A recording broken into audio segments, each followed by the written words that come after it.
Hey guys. Tonight we're diving into the world of medieval knights, those brave warriors who might have been a bit tougher than they looked. And let's be honest, the truth is, they probably didn't smell too good either. You see, knights' armor, which we tend to think of as shiny, heroic, and polished to perfection, was anything but glamorous in real life. Instead of glistening armor, most knights spent their days trudging around in rusty, smelly suits that weighed them down. And, believe me, these were far from comfortable. You'll probably wonder how anyone survived that, let alone thrived in it. But it was more than just protection, it was a way of life. So, before you get comfortable, take a moment to like the video and subscribe, but only if you genuinely enjoy what I do here. While you're at it, let me know where you're from and what time it is where you're watching. I love seeing how far this journey goes. Now, dim the lights. Maybe turn on a fan for that soft background hum, and let's ease into tonight's journey together. The story begins with the simple, humble roots of what we now think of as the knight's armor. In the beginning, armor wasn't the polished masterpiece we pictured today.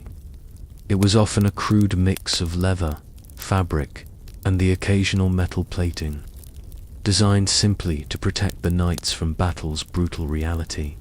Imagine yourself, a young knight in training, standing at attention with leather-bound armor that probably couldn't protect you from much more than a gentle breeze.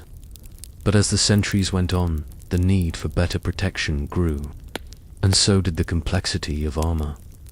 Armor's evolution from leather to metal was driven by necessity, need to protect knights from the increasingly devastating weapons of the time.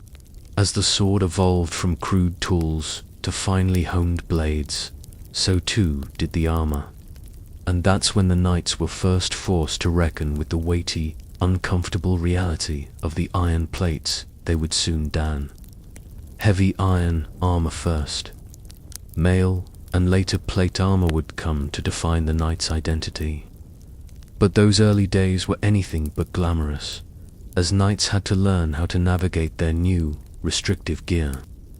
Imagine yourself walking in that first suit of armor, clanking and scraping your way across the battlefield, trying to move quickly but ending up stumbling over your own feet. You may wonder, why bother with something that feels like it's going to give you a sore back by midday? Well, that's where the armor's true role came into play. Protection. As knights were armed with weapons that could pierce flesh and shatter bone, their armor had to evolve to offer protection against these weapons. And while it may have been a hassle, knights quickly learned that without this iron shell, they would be easy prey on the battlefield. The armor was not just a protective shell, it was a symbol of their strength, their resolve, and their identity. But it wasn't just protection, it was a daily commitment. Keeping your armor in working order was no small feat. Knights had to spend hours on end cleaning, polishing, and fixing their gear. And it wasn't just about looking good. If the armor wasn't well maintained, it could easily fail during a crucial moment in battle. Rust, dents, and tears were constant threats, and knights had to take special care to ensure their armor was battle-ready at all times. Here's where the real struggle began. If you've ever tried cleaning rust off of something, you know it's not the easiest task. Now, imagine trying to keep a suit of armor in pristine condition without the benefit of modern tools. You're dealing with iron and steel, and the environment was hardly kind to these materials. Water, mud, and sweat were constant companions, and those nasty rust patches crept in quicker than a knight could say siege. So, knights spent a great deal of their time ensuring their armor was in top condition. That meant endless hours of scrubbing, oiling, and repairing tasks that were grueling, time-consuming, and often just as exhausting as the battles themselves. Now, let's talk about the aroma of armor. You're probably familiar with the smell of leather, right? It's a bit earthy, a bit pungent. Now, imagine layering that over sweaty, battle-worn clothing, and adding in the metallic scent of rust and iron. It's no wonder that medieval knights' armor often smelled a bit like a metal locker room. A knight would wear the same set of armor for days on end, sometimes even weeks, without a proper chance to clean or air out the gear. Sweat and grime would accumulate in every crevice, creating a truly, shall we say, robust scent. And here's the kicker. They didn't have the luxury of modern deodorants or scent neutralizing sprays. The smell was simply part of their life. Imagine yourself stepping into battle, knowing that not only were you facing the dangers of war, but also the discomfort of wearing armor that's been baking in your own sweat for days. The smell of leather, iron, and sweat would follow you through every battle, lingering long after the fight ended. Not exactly the fresh, heroic scent you'd expect from a knight, right? But for knights, it wasn't all bad. There was a strange comfort in the very thing that caused them so much discomfort. The cold, unyielding steel of the armor became a part of them, like a second skin. It was both a symbol of their strength and a shield against the horrors of battle.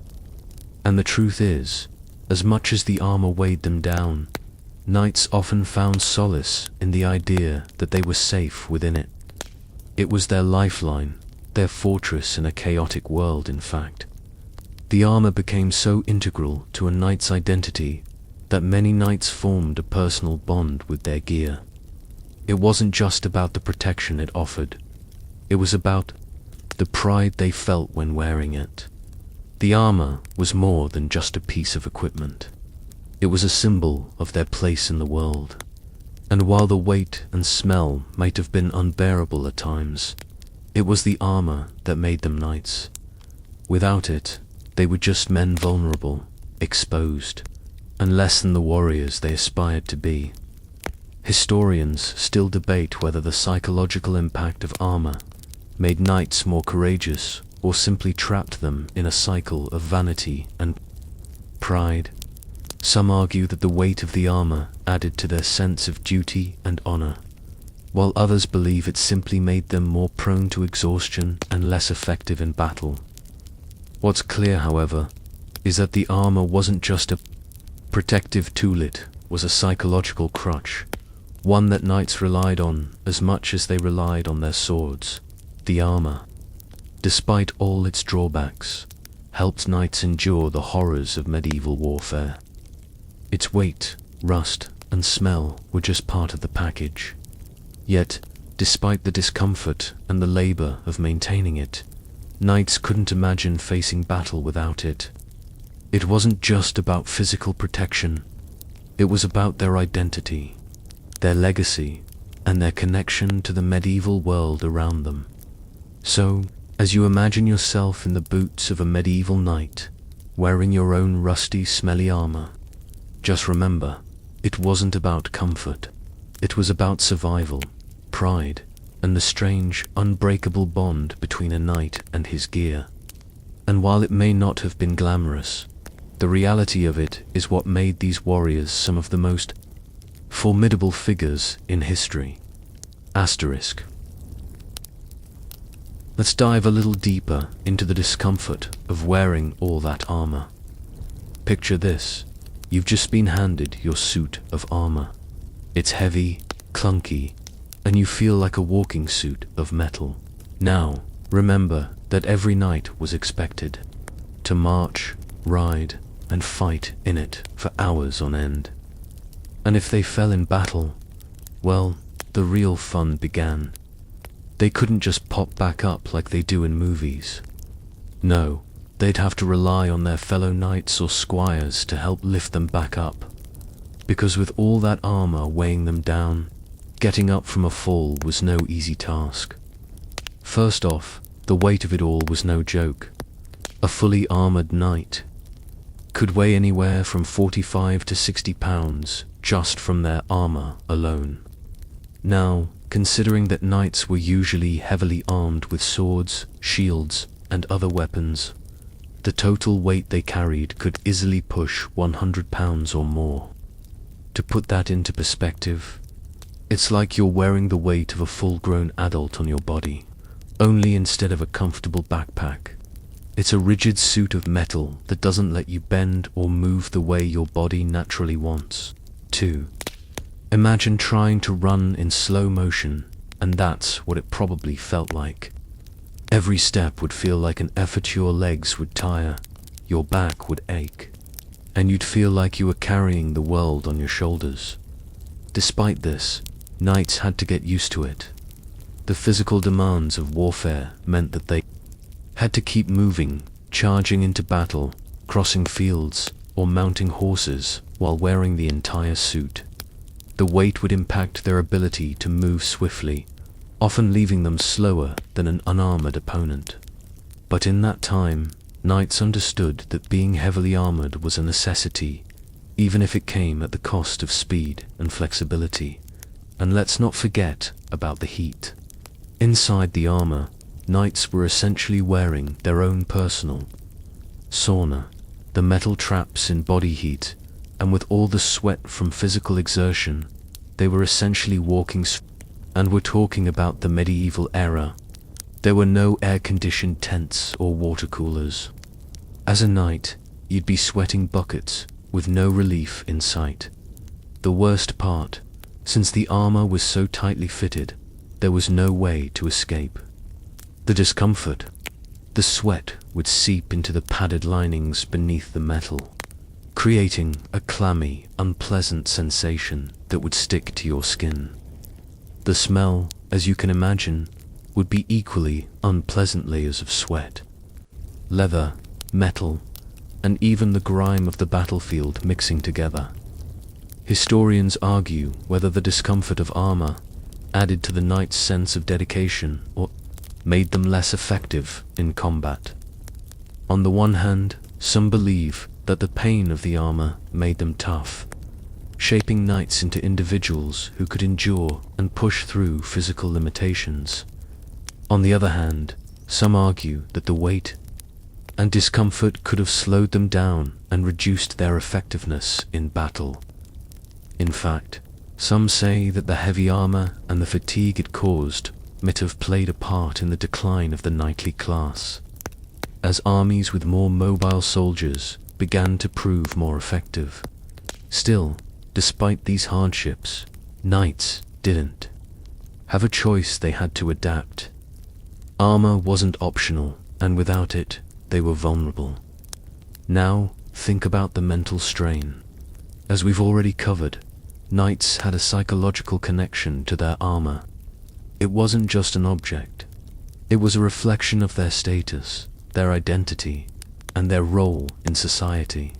But with the armor's weight, the smell, and the constant upkeep, it was easy to see why some knights might have begun to question if it was all worth it.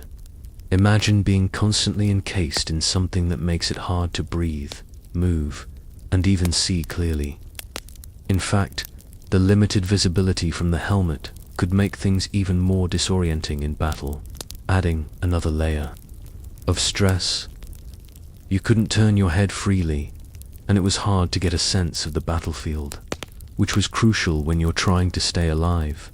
And then, of course, there's the danger of being immobilized by your armor.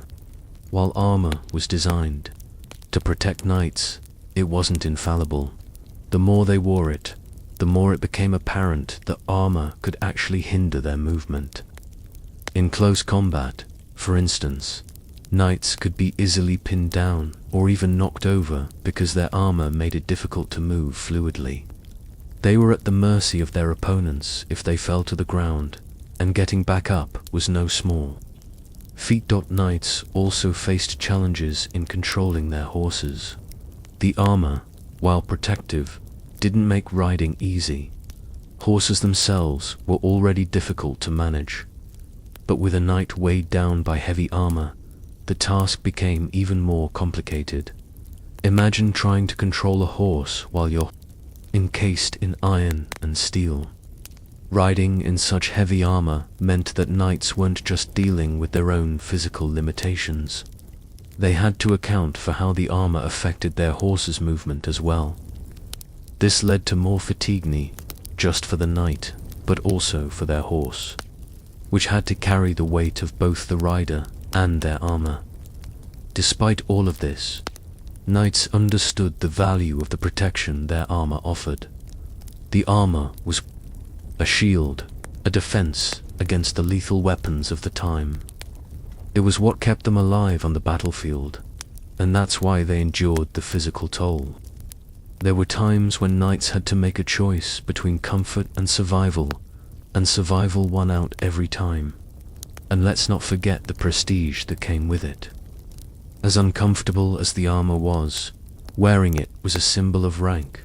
Only the wealthy could afford the best armor, and the more decorated the armor, the higher the status of the knight wearing it. Armor became a kind of social currency, a visual representation of the knight's power, wealth, and honor. Historians still debate whether the status symbol of armor contributed more to knights' morale than the actual protection it offered. Some believe that the appearance of knights glittering in their armor was as important as the protection it provided. For knights, armor wasn't just a tool, it was a statement. It said, "I am a knight. I am part of the elite, and nothing can touch me." The psychological effect of wearing that armor was significant, as it reinforced their identity as warriors and defenders of their land. But as we've seen, the reality of wearing armor was far from perfect. Despite the status it provided, it was also a constant reminder of the hardships knights endured. And with each passing day, as knights trundled across battlefields in their heavy armor, they learned to accept their fate. Yes, they were encased in discomfort, but they were also protected by something stronger than just iron. It was the legacy of knighthood, the tradition that made them who they were. The weight, the smell, and the daily maintenance became a part of their lives, and in the end, it was all worth it. For in that armor, they found a sense of duty, purpose, and identity that transcended the discomfort they had to endure. Let's step into the daily grind of a knight's life, because as majestic as armor may seem, it didn't maintain itself. Imagine yourself, a knight of the medieval world, waking up every morning to the scent of leather and metal. You're probably already a bit sore from yesterday's training or battle, and now it's time for the real work, taking care of your armor. This wasn't just an occasional chore, it was a part of daily life, and it was a task that took hours upon hours. First, you'd have to check your armor for any rust or damage. Rust wasn't just a cosmetic issue, it was a matter of life and death. Metal armor was especially vulnerable to rust because it spent so much time exposed to moisture, whether from the rain, sweat, or just the damp conditions of the medieval environment. Picture yourself inspecting every joint, plate, and piece of chainmail for signs of corrosion. You'd use a rag or brush to clean the metal and wipe away the sweat and dirt that had accumulated after days of wearing it. But cleaning alone wasn't enough, no. You'd also have to oil the metal to prevent it from rusting further. That meant going through your entire set of armor, rubbing oil into every crevice, ensuring that each piece would stay functional and durable. The whole process could take hours, especially if you were dealing with a full set of armor. Knights, of course, didn't have the luxury of using modern tools, so it was all done by hand, and by the time you were finished, you'd be covered in grime and oil yourself. But this wasn't the only task on a knight's list of daily responsibilities. You'd also have to ensure that your armor was properly fitted. Over time, leather and chainmail could stretch or shrink, leading to an ill-fitting suit of armor that could restrict movement or leave vital parts exposed. If you had a squire, lucky you, they'd assist with the maintenance. But this didn't mean you were off the hook. You'd still need to check the fit yourself, making sure that every plate and piece of mail was in place. After all, in the heat of battle, you wouldn't have time to adjust your armor. Everything had to be perfect before you set foot on the battlefield. Now, imagine trying to do all of this while you're also expected to eat, train, and prepare for the next battle. It wasn't like knights had a whole lot of time to spare. Their armor wasn't just an accessory. It was a necessary tool for survival. And making sure it was in top shape was a full-time job. And this daily routine wasn't just about cleaning. It was about ensuring that your armor would protect you when it mattered most. A knight's armor was the only thing standing between him and a fatal blow. If it wasn't properly maintained, there were serious consequences. What about the other parts of a knight's life? Beyond armor care, knights also spent time sharpening their weapons, practicing combat techniques, and sometimes participating in tournaments. But those activities still depended on the armor's reliability. If a knight showed up at a joust or a training session with armor that wasn't in prime condition, it could lead to failure, both in the competition and, more importantly, in the battlefield. It's no wonder that knights often felt like they were bound to their armor. It wasn't just a piece of equipment. It was a constant companion that required attention and care, day in and day out. But let's talk about the real fun, the smell. We've already touched on the unpleasant reality of wearing armor for extended periods. But here's where things get a bit, well, worse. The combination of leather, sweat, and metal produced an aroma that could only be described as unpleasant. After a full day of wearing the armor, that scent would be trapped within the layers of leather and chainmail, lingering long after you'd taken it off. And let's not forget about the padded layers underneath the metal. These pieces were designed to protect the knight from the harshness of the metal, but they also absorbed sweat, blood, and grime. Over time, they would become stiff, stained, and, of course, smelly. It's not as if knights had the luxury of throwing their armor into a washing machine or using deodorant to freshen up. No, they had to live with the smell.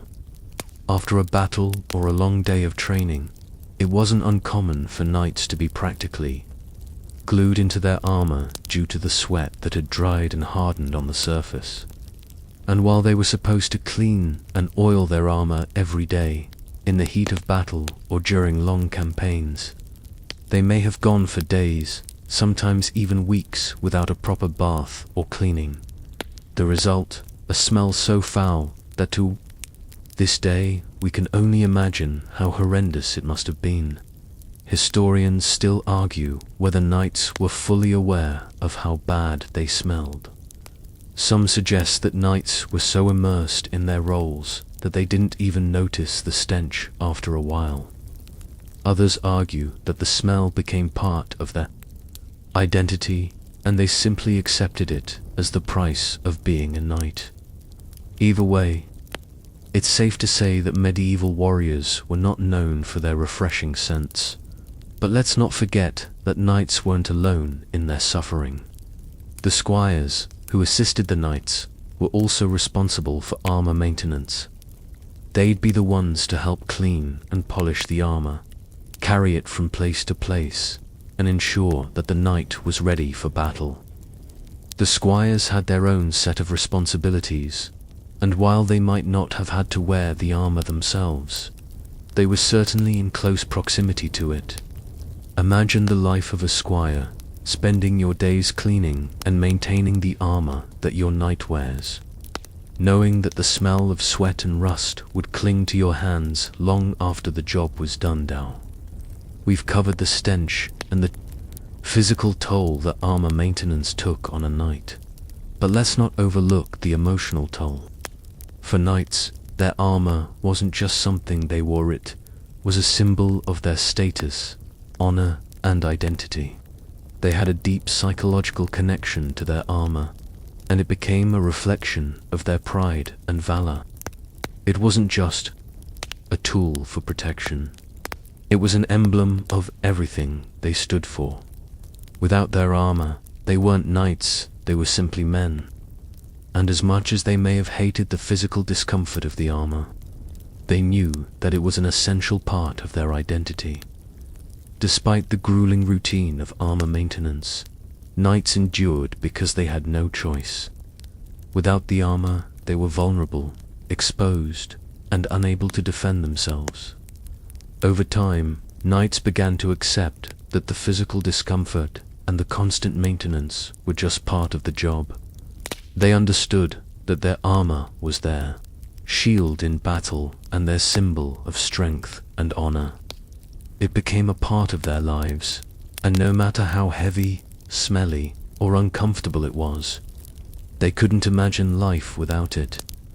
And so, as you picture yourself in that rusty, smelly armor, trudging through the daily routine of maintenance and battle preparation, remember that knights were bound to their armor in ways that went beyond physical protection. It was a part of their very identity. They wore it not just to survive, but to honor the legacy of knighthood, and to ensure that they were ready to face whatever challenges the battlefield might throw their way. Let's continue to explore the less than glamorous side of medieval knights and their armor. Now that we've covered the heavy weight and constant maintenance, let's turn our attention to perhaps the most unforgettable aspect of a knight's armor, the smell. Yes, that's right, the aroma. Imagine yourself, a knight after a long battle in the middle of a campaign. You've fought for hours, sweat pouring down your back, blood and dirt staining your armor. By the time you remove the helmet and unlace the layers of your armor, you're practically drenched in sweat. And what about the smell of your armor? It wasn't just sweat and iron. Over the course of days or weeks in battle, it had picked up a lovely bouquet of odors, a combination of leather, rust, sweat, and dirt that would linger in the air. The stench would have been so overpowering that even the bravest knight might have cringed at the thought of taking the armor off after a prolonged period of use. Knights, however, had to accept this discomfort as part of their life. The worst part, they didn't have the luxury of deodorants, colognes, or modern hygiene products. The very things that made them noble warriors, their armor also made them walking biohazards in the eyes of anyone who dared to come close. You see, after weeks of wearing it day and night, their armor was often sealed up tight with no real chance to air out. Leather, a key component in medieval armor, absorbs moisture, and when it's soaked with sweat, it doesn't exactly scream fresh.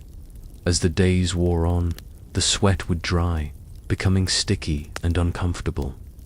But the worst part wasn't just the sweat.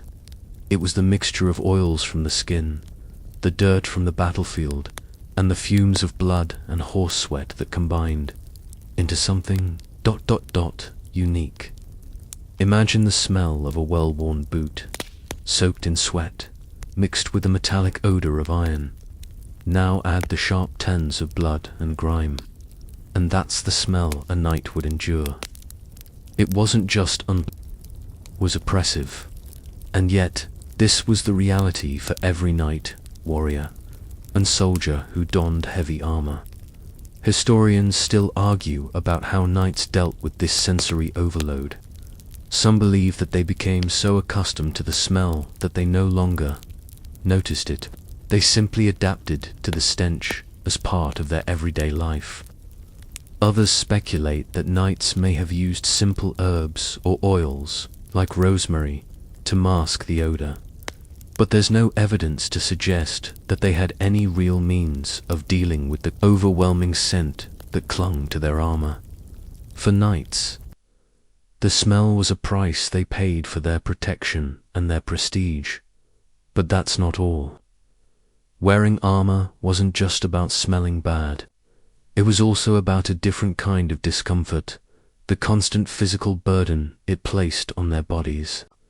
While knights may have been used to the weight of their armor, it didn't make it any easier to endure. Every movement, whether swinging a sword or charging into battle, was weighed down by the heavy metal plates that encased their bodies. The lack of mobility was a significant problem, especially when knights needed to react quickly. Armor, no matter how expertly crafted, still restricted movement. You weren't exactly doing cartwheels in full plate armor, were you? In fact, the first time a knight put on his armor, he might have felt a mix of awe and dread. The armor was a masterpiece of medieval craftsmanship, with intricate designs and layers of protection. But it was also a prisoner, cold, unyielding cage that left you feeling encased and trapped. Even knights in the best armor could be slowed down in a fight. They were slower to respond, slower to dodge, and slower to swing their weapons. The weight itself would wear them out, leading to exhaustion faster than an unarmored fighter. So, while armor provided protection, it also came with a cost. Mobility. The more heavily armored a knight was, the less agile he became. In battle, this could be fatal. And yet, despite all of these hardships, knights were expected to perform at their peak. They needed to be able to charge into battle, swing heavy swords, and defend their lord or country with the utmost skill, all while encased in armor that slowed them down. It was a paradox. Armor that was designed to protect them was, in many ways, a double-edged sword. It kept them alive, but it also made them vulnerable in ways that many people today might not fully appreciate. Think about it. If you're charging into battle, you're not just thinking about the enemy. You're thinking about how much your armor weighs, how hard it is to move, and how hot and uncomfortable it feels. You're trying to keep your footing in the mud, balance your sword, and stay in one piece, all while weighed down by over 50 pounds of metal. You might have a moment of clarity and think, is this really worth it? But of course, it was. Knights didn't have the luxury of questioning their circumstances. They had a job to do, and their armor was part of the equation. And let's talk about the other side of this, how armor was both a symbol of status and a necessity.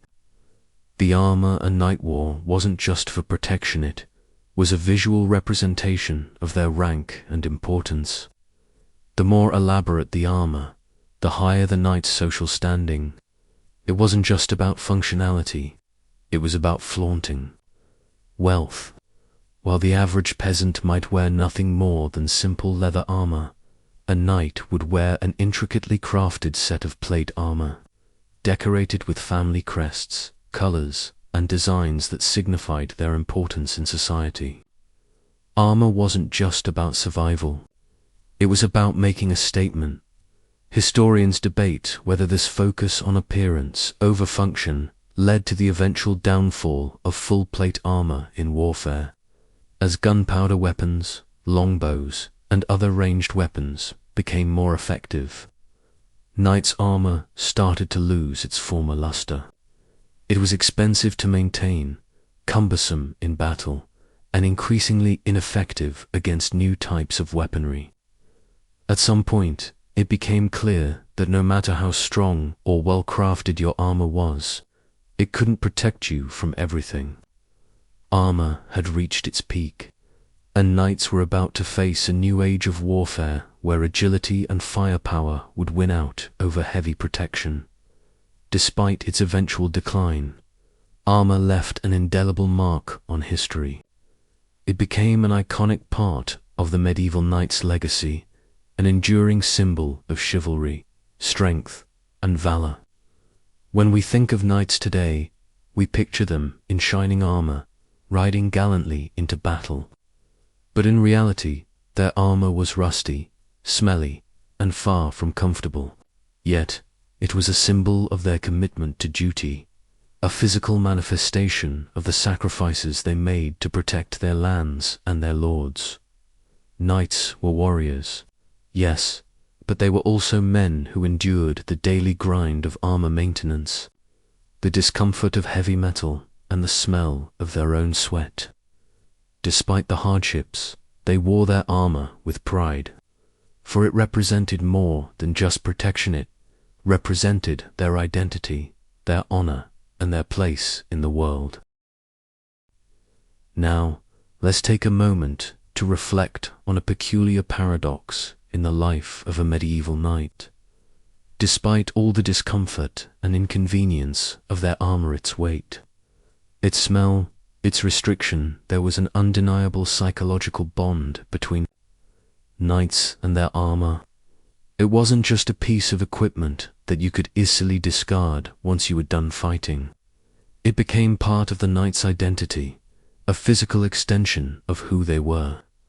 Knights and their armor were inseparable, and this connection went far beyond the practical purpose of protection. Armor was, in many ways, the ultimate expression of a knight's pride, honor, and personal connection to the battlefield. Imagine for a moment that you are a knight. You fought countless battles, faced down the fiercest of enemies, and come out on top. But through it all, you've never been without your armor. Every dent and scratch tells the story of your journey, each imperfection a badge of honor. Your armor is no longer just metal and leather. It's a personal story etched into every piece. It's a symbol of survival, a testament to your ability to endure. You're not just a man in armor, you're a knight. And when you wear that armor, you carry with you the history of all the knights who wore it before you. This psychological attachment to armor isn't a new phenomenon, but it was especially prevalent during the medieval period. Knights didn't just see their armor as something functional. It was a representation of their social status, their commitment to the chivalric code, and their unyielding desire to protect their land and people. The more ornate the armor, the more it spoke to the knight's standing in society. Armor became a marker of social hierarchy, and knights wore it with immense pride. It was a reflection of their commitment to the ideals of knighthood, and every time they donned it, they felt that weight, both literally and figuratively. Historians still debate the depth of the psychological bond between knights and their armor. Some believe it was almost like a personal armor of invincibility, a belief that as long as they were wearing it, they were untouchable. There's something inherently empowering about wearing armor, especially when it is made specifically for you. You're not just wearing something off the shelf. The armor is made to fit your body, and it's crafted to your specifications. It becomes a part of you, and this connection likely gave knights a sense of security and confidence. There's a reason why knights would go to great lengths to ensure their armor was always in good condition. It wasn't just about practicality. It was about the psychological comfort that came from knowing you were fully protected. But the connection didn't stop there. Armor was also a mark of chivalry. As knights became more associated with the chivalric code, a set of rules governing behavior, honor, and conduct, their armor became a symbol of that code. The armor represented not only the physical defense against enemies, but also the moral and ethical standards that knights were expected to uphold. It was a visual cue that said, I am a knight. I am a protector, a defender of justice and virtue. It was as if the armor didn't just protect their body, but also protected their soul. In a way, of course, this connection wasn't always without its complications. The weight of the armor was not just a physical burden. It was an emotional one as well. The more a knight became reliant on his armor, the more he was tied to it. Over time, the very act of putting on the armor became a ritual, and removing it became a symbolic act of shedding one's identity. To remove the armor was to shed the mantle of knighthood. It was a difficult psychological shift, one that many knights found hard to make. After all, if you were no longer a knight in armor, what were you? Some knights even kept their armor close to them when they were off the battlefield, almost as if it were a security blanket. The mere presence of the armor was enough to remind them of who they were and what they stood for. Even if they weren't fighting, their armor was a symbol of their readiness to return to battle at any moment.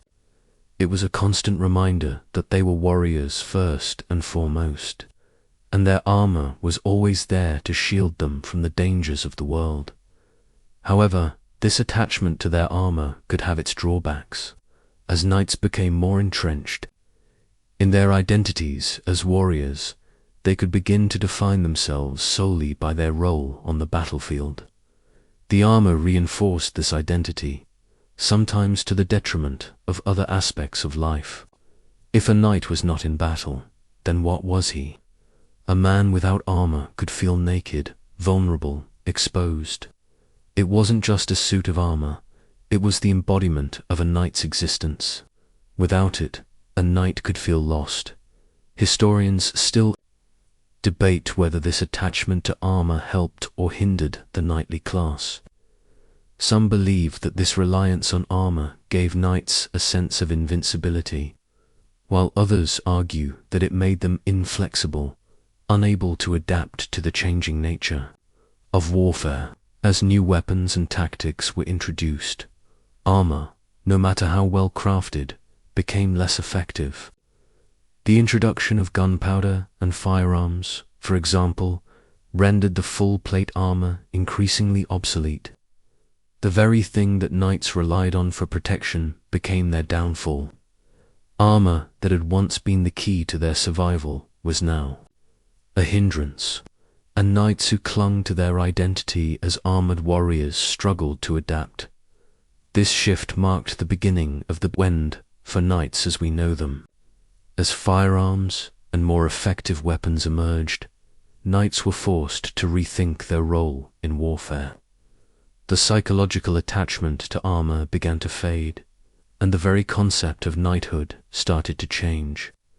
The once proud warriors of medieval Europe found themselves fighting a new kind of battle, one in which armor alone could no longer guarantee survival.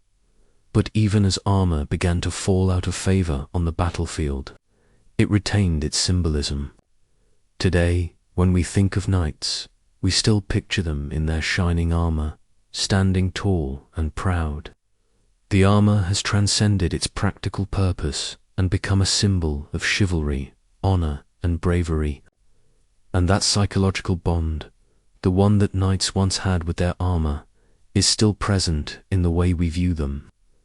We remember them not for the rust or the smell, but for the ideals they represented, their commitment to duty, their desire for justice, and their willingness to face danger head-on, no matter the cost. Knights in their armor were not just defined by the metal they wore, but by the stories that armor told.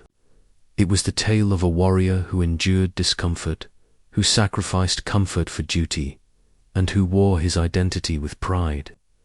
The bond between a knight and his armor was more than just functional.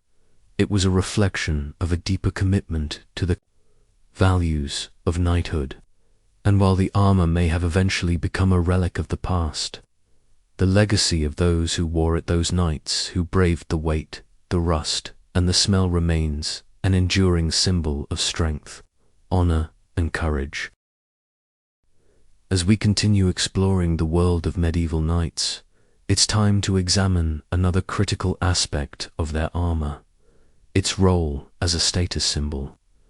Armor wasn't just something knights wore for protection, it was also a reflection of their social standing. The connection between armor and status in medieval society was deeply intertwined, And the more ornate, decorated, or refined the armor, the higher the rank of the knight who wore it. To understand this, imagine a knight stepping onto the battlefield or entering a grand tournament. The way his armor gleamed, the intricate engravings, the gilded decorations, it wasn't just for functionality. It was his way of saying, I am a knight, and I stand at the top of the social hierarchy. In the medieval world, knights weren't just warriors, they were part of the noble class. And that nobility came with expectations.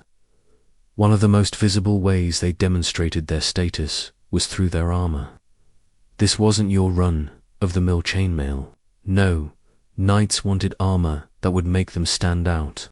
From the early days of knights in chainmail to the high points of the Middle Ages, when full-plate armor became the norm, there was an inherent emphasis on the aesthetics of armor.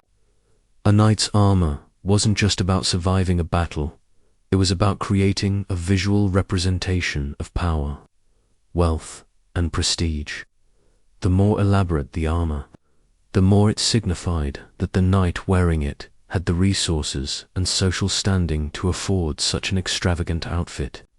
And, let's be honest, who wouldn't want to strut into battle or a tournament looking like a walking fortress? Let's talk about the details. Imagine a knight preparing for a joust or a royal procession. Their armor would be meticulously crafted, often with family crests, religious symbols, or intricate designs etched into the metal. Sometimes the armor would be gilded, shining brilliantly in the sunlight. The more ornate the armor, the more it showed that the knight wearing it had the financial means and high social standing to commission such a piece. A common knight might have had simple, functional armor, something that did the job but wasn't anything to brag about. However, those knights with money and influence would sport armor decorated with elaborate flourishes, detailed engravings, and colorful coats of arms. For the knights at the top of the hierarchy, armor was a clear marker of their wealth and nobility, and a public demonstration of their status. Historians still argue whether the emphasis on armor as a status symbol led to the eventual decline of the knightly class. Some believe that the wealth and prestige associated with armor encouraged knights to focus more on outward appearances rather than the practicalities of warfare. After all, when your armor becomes more about showing off your status than being functional on the battlefield, your priorities might start to shift. In a world where the rapidly changing dynamics of warfare began to demand more mobile, agile troops, the weight and ornate decorations of armor could be seen as liabilities rather than assets. Armor that was designed for show rather than function eventually became more of a hindrance in battle. Still, despite the changing nature of warfare, the link between armor and social standing remained intact throughout much of medieval history. Even as firearms and other advancements in weaponry began to make full-plate armor less effective, knights continued to wear their decorated suits of armor for ceremonial purposes. The armor, in many ways, transcended its practical role and became a symbol of knighthood itself.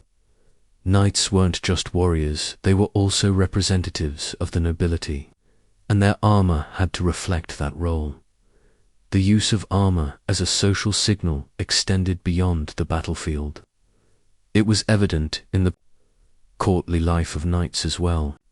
Knights often wore their armor to feasts, tournaments, and other public events, where their appearance was as much a reflection of their wealth and status as it was a demonstration of their martial prowess.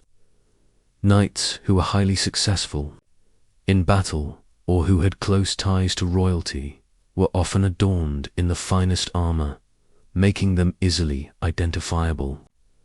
Their armor was part of the spectacle, adding to their reputation as warriors and reinforcing their place in society.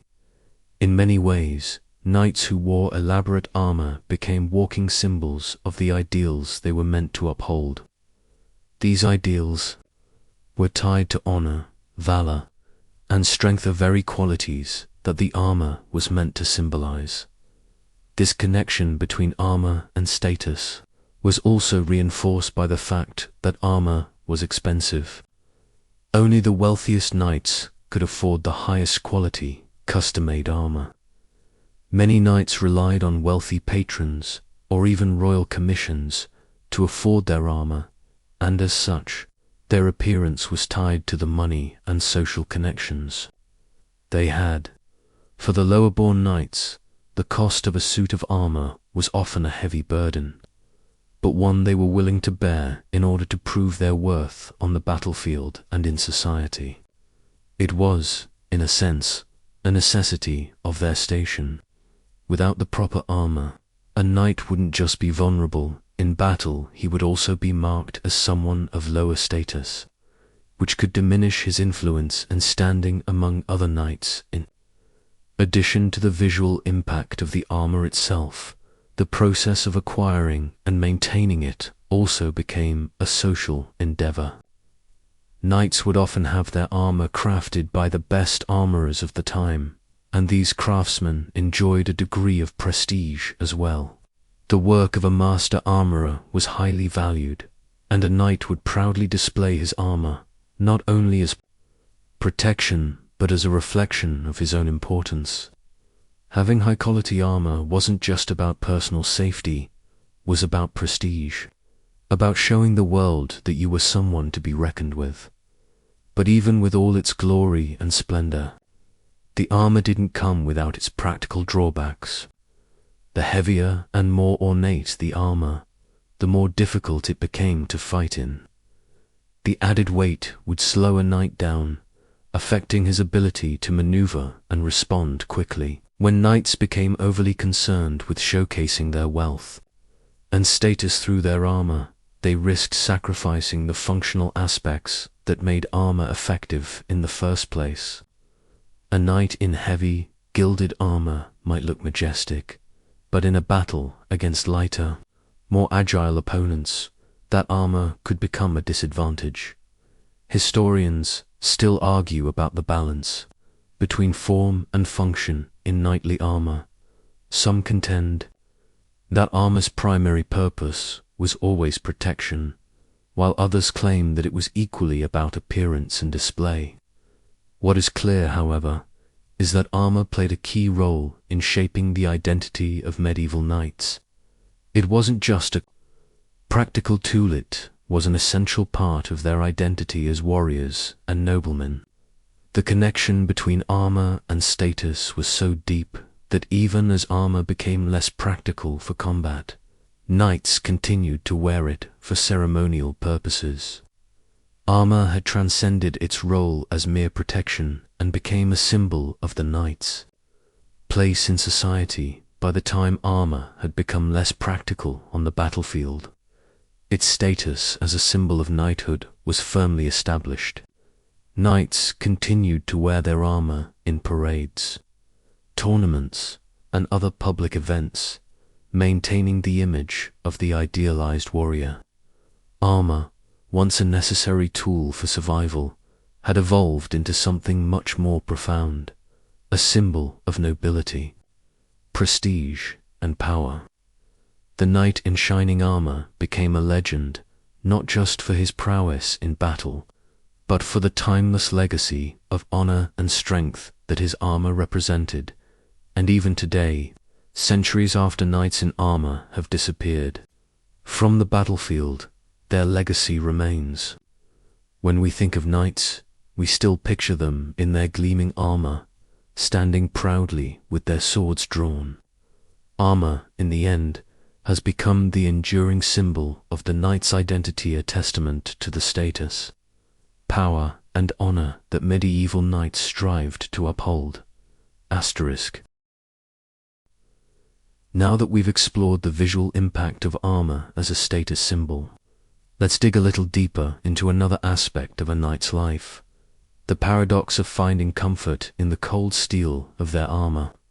It's one of the most bizarre aspects of medieval warfare, the idea that something as uncomfortable and heavy as a suit of metal could offer any form of solace. But for knights, their armor wasn't just a burden. It was something that they relied on for psychological comfort, despite its numerous downsides. Imagine strapping on your suit of armor for a day's worth of battle or a long march across the countryside.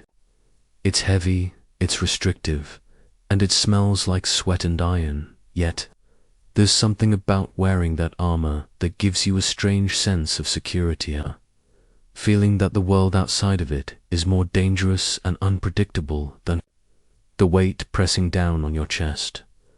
The truth is, medieval knights, though often weighed down by the physical burden of their armor, came to rely on it in ways that went far beyond just protection. There's a deep psychological aspect to armor that we often overlook. As a knight, you are constantly exposed to the dangers of war, the brutality of battle, and the harshness of the medieval world. The armor you wear becomes your shield, not just from swords and arrows, but from the fear and uncertainty of the world around you. It's a constant presence that reminds you that you are a warrior, that you are strong, and that you have a duty to fulfill. Even as the weight of the armor presses on you, it serves as a comforting reminder that you are capable of enduring, of surviving, and of standing strong. Think about it. In an era when mortality was ever present, knights didn't have the luxury of modern-day safety nets. They didn't have bulletproof vests, helmets, or even a reliable way to defend themselves in battle.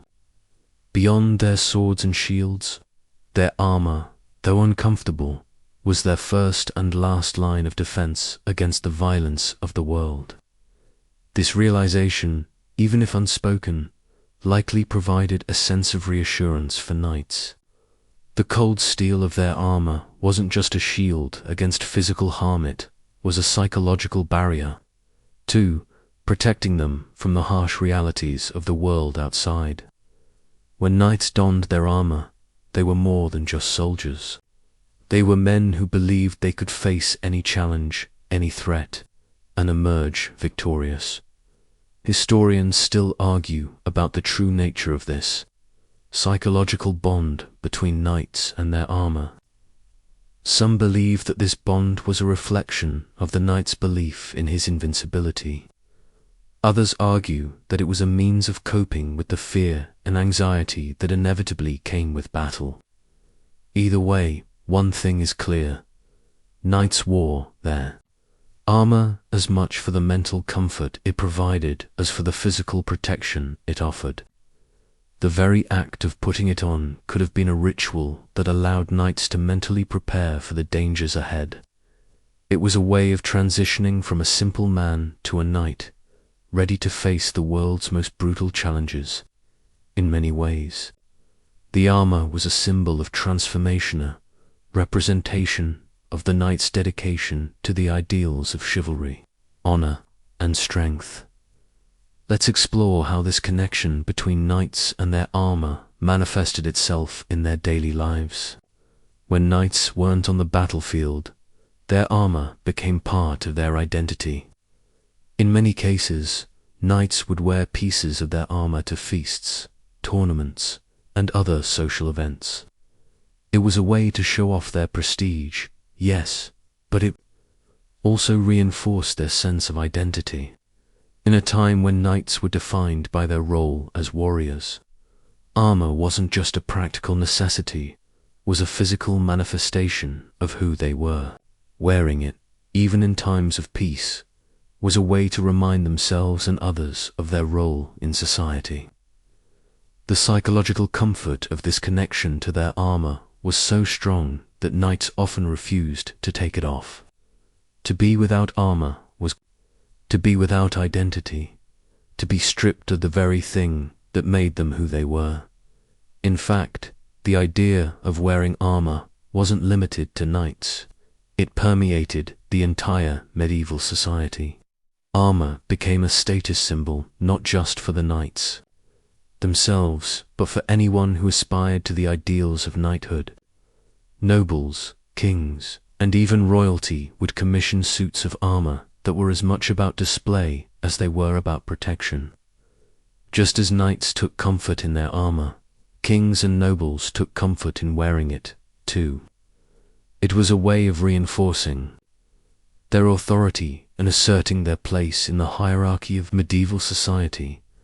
But even the wealthiest knights couldn't escape the inconveniences of their armor. While they might have had the best crafted suits, complete with intricate designs and ornate embellishments, the physical reality of wearing metal remained the same. Full plate armor, in particular, was restrictive and difficult to move in. Knights were often encased in so many layers of metal that they couldn't even bend their limbs without difficulty. The weight was a constant burden, and the armor's tendency to trap heat in the summer or chill in the winter only added to the discomfort. So, why continue to wear it? The answer lies in the role armor played in the knight's identity. As uncomfortable and inconvenient as it was, the armor was a fundamental part of the knight's sense of self. It wasn't just something they wore. For protection, it was a symbol of their commitment to the ideals of chivalry and the warrior ethos. In a world where survival often depended on strength, valor, and honor, armor was the physical embodiment of these traits. Knights wore it because it was part of who they were, was how they were seen by the world, and how they saw themselves. Without it, they would be reduced to just another man in a world full of danger and uncertainty. Let's not forget the importance of armor in battle. Yes, it was heavy, hot, and smelly, but it also allowed knights to survive. It was, quite literally, a matter of life and death. Without armor, knights were vulnerable to the very weapons they wielded: swords, spears, arrows, and axes. The armor, despite its discomfort, protected knights from these threats and allowed them to remain in the fight. It was an essential part of their combat effectiveness, and without it, they wouldn't have been able to perform at the high standards expected of them. Historians still argue about the effectiveness of armor in the face of newer, more powerful weapons. Some believe that armor was gradually outpaced by advancements in technology, such as crossbows and firearms, making it less effective over time.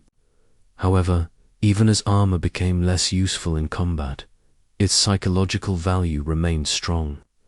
Knights continued to wear it because it was a symbol of their warrior identity. It wasn't just a tool for survival, it was a constant reminder that they were part of something larger than themselves. The armor symbolized their commitment to the ideals of knighthood and their role as protectors of the realm. In many ways, the armor became more than just a practical necessity, became a part of the knight's soul. It was as if the knight couldn't be fully themselves without it. The very idea of a knight without armor would have seemed strange and incomplete. And while the physical armor may have become outdated and less practical with time, its place in the knight's psyche never diminished. It wasn't just about protecting the body, it was about protecting the knight's identity and the legacy of the warrior class. So, as we reflect on the paradox of a knight's comfort in their cold, heavy armor, it becomes clear that it wasn't just the protection that mattered. It was the psychological security, the sense of invincibility, and the affirmation of identity that armor provided. Knights wore it because it defined them, gave them purpose, and connected them to the ideals of chivalry. In the end, armor wasn't just a suit of metal, it was a shield for the soul. Now that we've explored the psychological relationship knights had with their armor, let's shift our focus to another critical factor: the exorbitant cost of armor and how it shaped who could afford to be a knight. Medieval armor wasn't something you could just pick up at a local shop. It was a significant financial investment. The cost of a knight's full suit of armor could easily equate to a small fortune. And this high price tag was one of the reasons why only a select few could afford to wear it. For most common folk, even owning a basic suit of armor was out of the question.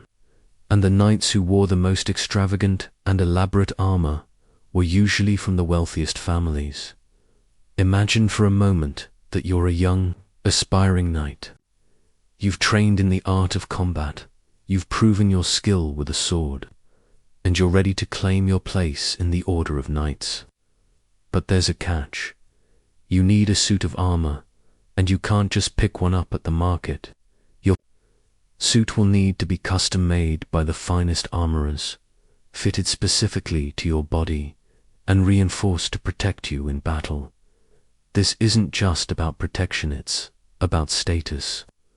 Armor, in the medieval world, was an investment in your identity, and without it, you couldn't call yourself a knight. But here's the problem. Most people simply didn't have the financial means to afford the armor required to enter this elite class. A knight's armor could cost anywhere from several hundred to several thousand gold coins, depending on the quality, materials, and craftsmanship. This was an astronomical amount of money, far beyond what the average person could even dream of earning. As a result, knights were often the sons of wealthy landowners, nobles, or monarchs, those who could afford to outfit their children in such expensive gear. The wealthiest knights often sported full suits of plate armor, gilded and decorated with intricate designs, symbols of their noble lineage. For these knights, the armor wasn't just a functional item, it was a mark of their wealth and status, an outward sign of their place at the top of society. Without the money to commission such expensive armor, most commoners had no hope of joining the ranks of the knightly class. This socio-economic divide was a central feature of medieval society. It wasn't enough to have the skill and the will to become a knight. You needed the money, too. Wealth and status were prerequisites, not just for living comfortably, but for gaining social recognition through the possession of armor. This created a system in which only those with substantial wealth could afford the protection and the honor that came with a suit of armor. Armor, then, wasn't just about defense, it was about access to power, respect, and influence. But even for the wealthiest knights, maintaining armor could be an expensive endeavor. Armor wasn't just a one-time purchase, it required constant upkeep and repair. Armor could be damaged in battle, exposed to the elements, or simply suffer wear and tear over time. Keeping armor in fighting shape wasn't easy, and it required a skilled armorer to constantly refine and fix any issues. For example, the edges of a knight's plate armor could get dented, or the rivets and straps could loosen. A good armorer was essential for making sure that a knight's armor remained strong and intact. And when it came time for a knight to upgrade or replace his armor, the cost could easily increase. There was always the pressure to stay current with the latest designs and innovations in armor, especially if you wanted to maintain your status. Historians still debate whether the cost of armor and the inherent financial barriers to knighthood led to the rise of a more privileged knightly class. Some argue that the expense of armor only served to solidify the gap between the wealthy elite and the rest of society, keeping the knightly class within a select group of aristocrats. Others point out that, despite the high cost, knights were still expected to uphold chivalric duties that were rooted in serving others, especially their lords and the peasants who worked their lands. The tension between the financial privilege of knighthood and the supposed ideals of chivalry was one of the key contradictions in medieval society. Knights were tasked with defending the weak and upholding justice, but they often came from the wealthiest and most powerful families, making it difficult for some to see them as humble servants of the people. The sheer cost of armor also meant that some knights had to make do with what they could afford. Not every knight could afford a full suit of plate armor, and many would opt for simpler, more affordable options. A basic suit of chainmail, for example, was less expensive but still provided a decent level of protection. However, it was also much heavier and less effective at protecting against blows from swords, arrows, or heavier weapons. Knights who wore chainmail often had to supplement it with padded layers to prevent injury, but even this didn't provide the same level of defense as plate armor. For many knights, having the best armor available was a matter of both necessity and social expectation. You didn't just wear armor for protection, you wore it to show that you were part of the noble class, that you had the resources and means to command respect. This socio-economic divide wasn't limited to armor. The same system applied to other aspects of a knight's life. To be a knight meant you had the resources to maintain your armor, your horse, your weapons, and your training. But it wasn't just about wealth, it was about lineage, family connections, and the ability to secure a place in society through these means. For those who lacked these resources, the dream of becoming a knight was, for the most part, out of reach. Interestingly, though, even knights who could afford the best armor still faced limitations. As their suits of armor became more elaborate, the knights who wore them often found themselves in a dilemma. The higher their social standing, the more visible their wealth and status became, and the more pressure they faced to maintain that image. Knights with ornate, expensive armor were expected to behave in ways that matched their appearance. Their armor wasn't just a statement of power, it was an embodiment of their personal and familial honor. Every dent, scratch, or imperfection in their armor became a potential stain on their reputation, and that added pressure, being constantly vigilant about maintaining the ideal image of a knight, only intensified the psychological toll of wearing such cumbersome and uncomfortable gear. Despite the enormous cost, armor was, for most knights, an integral part of their identity. It wasn't just about physical protection. It was about the prestige that came with wearing the best, the most elaborate, and the most expensive armor available. Armor symbolized everything about the knightly order: status, strength, and honor. And for those fortunate enough to afford it, armor allowed them to step into the role of protector and warrior, commanding respect both on and off the battlefield. Yet, for all the comfort that armor offered in terms of status and identity, it was ultimately a privilege that few could afford. The cost of maintaining a suit of armor ensured that only the wealthy could truly participate in the chivalric system. And for the majority of the population, armor was an unattainable symbol of power and protection, one that remained out of reach, reserved for those with the means to purchase it. Now that we've covered the cost of armor and how it shaped the accessibility of knighthood, it's time to dive into one of the most fascinating aspects of medieval warfare: the relationship between armor and combat effectiveness. While knights may have had the prestige and social status that came with their elaborate armor, the reality was that armor wasn't always the perfect shield against the dangers of the battlefield. Armor, no matter how finely crafted, came with its drawbacks, and the weight, lack of mobility, and sheer bulk often worked against the knight's ability to perform at their best. So, how did knights manage to fight effectively in this heavy gear? And more importantly, how did the armor impact the overall combat experience for the knight and his opponents? Let's start by considering the weight of armor. A full suit of plate armor, complete with a helmet, gauntlets, and boots, could weigh anywhere from 45 to 60 pounds. Now, imagine wearing this for hours on end, either while marching into battle or fighting in hand-to-hand combat.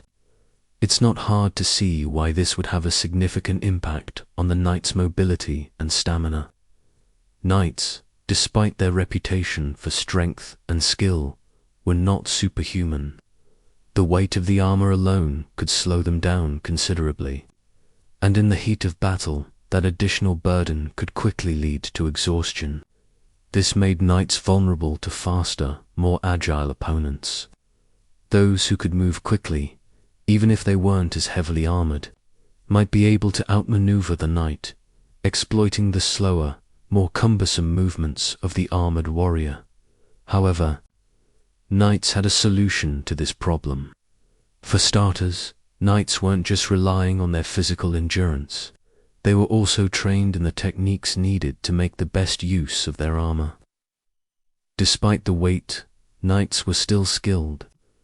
Fighters who understood how to use their bodies within the confines of their heavy gear. Their training focused on how to move efficiently in armor, how to deliver powerful strikes, and how to use their sword and shield to protect vital areas. In many ways, knights had to develop specialized skills to compensate for the lack of mobility. But even with these skills, the weight and limited range of movement could still cause issues, especially in close combat. That's when knights turned to their equipment to make up for what they lacked in agility. The armor's protection, especially plate armor, was designed to cover vital areas such as the chest, abdomen, and joints. In battle, knights knew exactly where to aim their strikes and how to protect their weaknesses. For example, the gaps between the armor plates, the elbows, the knees, were often the most vulnerable spots. Knights had to be vigilant about protecting these weak points, both for themselves and for their opponents. Even with their heavy armor, knights had to be aware of their surroundings and anticipate the moves of their adversaries. The armor could save their lives, but only if they knew how to use it correctly. Despite all the advantages armor offered in terms of protection, it wasn't infallible.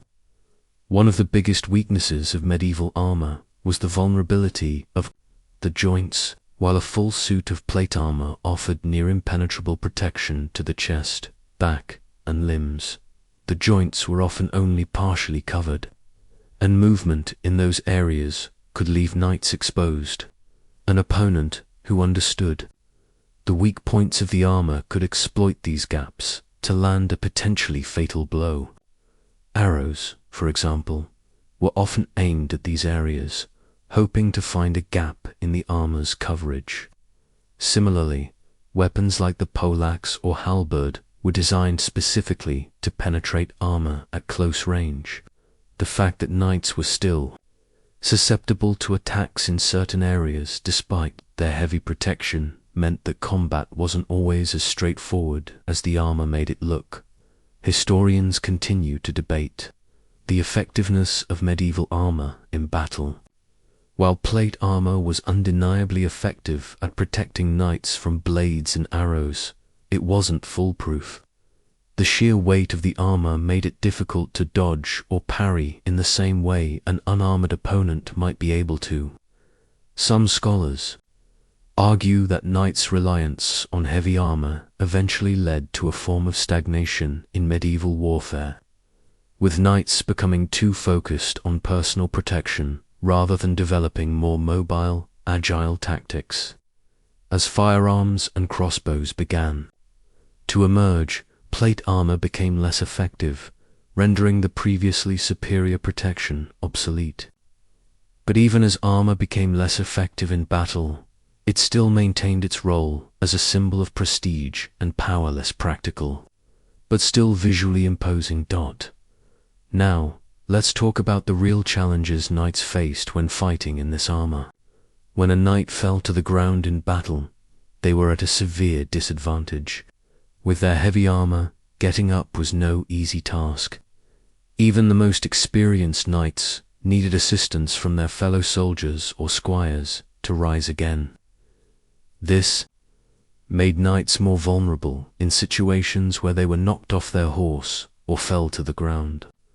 The weight of the armor, combined with the lack of mobility, made knights sitting ducks in situations where they couldn't get back on their feet quickly. It's easy to imagine the frustration and panic that would set in if a knight found himself on the ground, struggling to rise while still encased in heavy metal. Imagine being knocked off your horse during a joust, or tripping over uneven terrain during a battle, and having to rely on someone else to help you get back up. You could be completely vulnerable in that moment, even with the protection of your armor. That sense of vulnerability, combined with the sheer effort required to move in full armor, was a constant source of stress for knights on the battlefield. Historians still argue whether knights were aware of these vulnerabilities. Some scholars believe that knights were so confident in their armor's protective capabilities that they underestimated how important mobility and agility were in battle. Others argue that knights were fully aware of their limitations and simply had to rely on the protection their armor offered, knowing that any failure to use it correctly could lead to injury or death.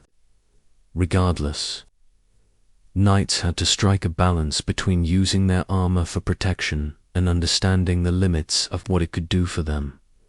One of the major factors that made plate armor so effective was its ability to absorb and deflect blows. The metal plates were carefully designed to distribute the force of a strike across a wider surface area, making it harder for swords or arrows to penetrate. But this didn't mean that knights were immune to injury.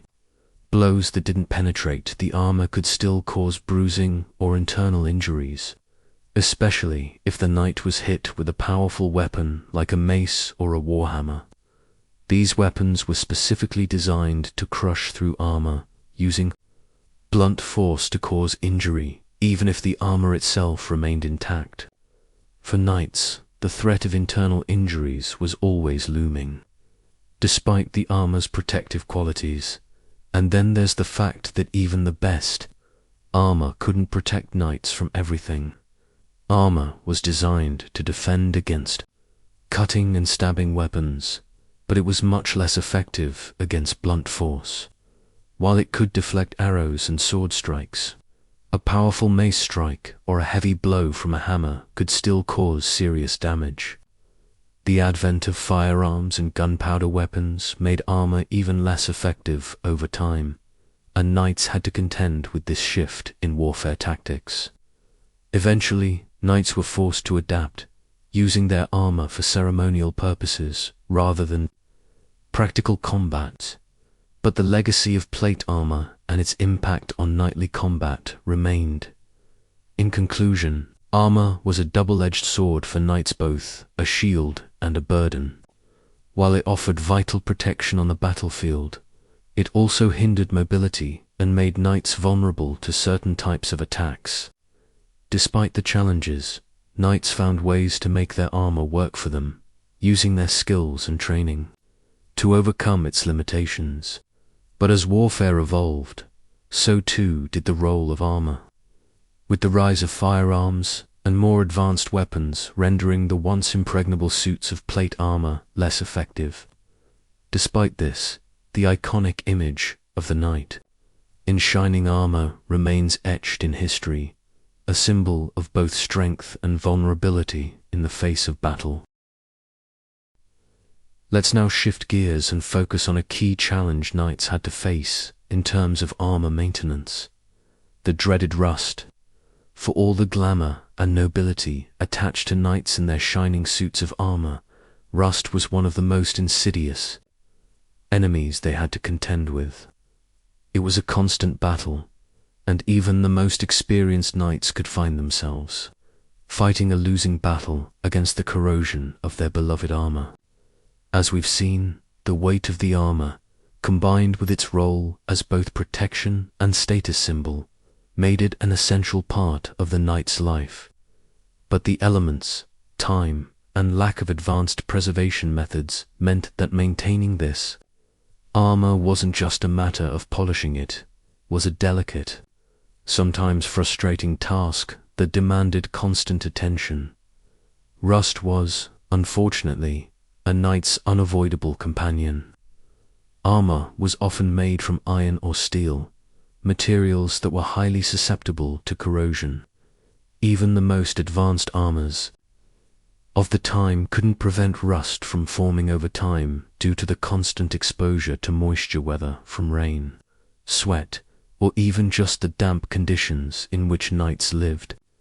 Imagine being a knight after a long day of battle or a grueling march across a wet, muddy battlefield. Your armor is covered in grime, sweat, and possibly even blood, and there's little time to properly clean or dry it.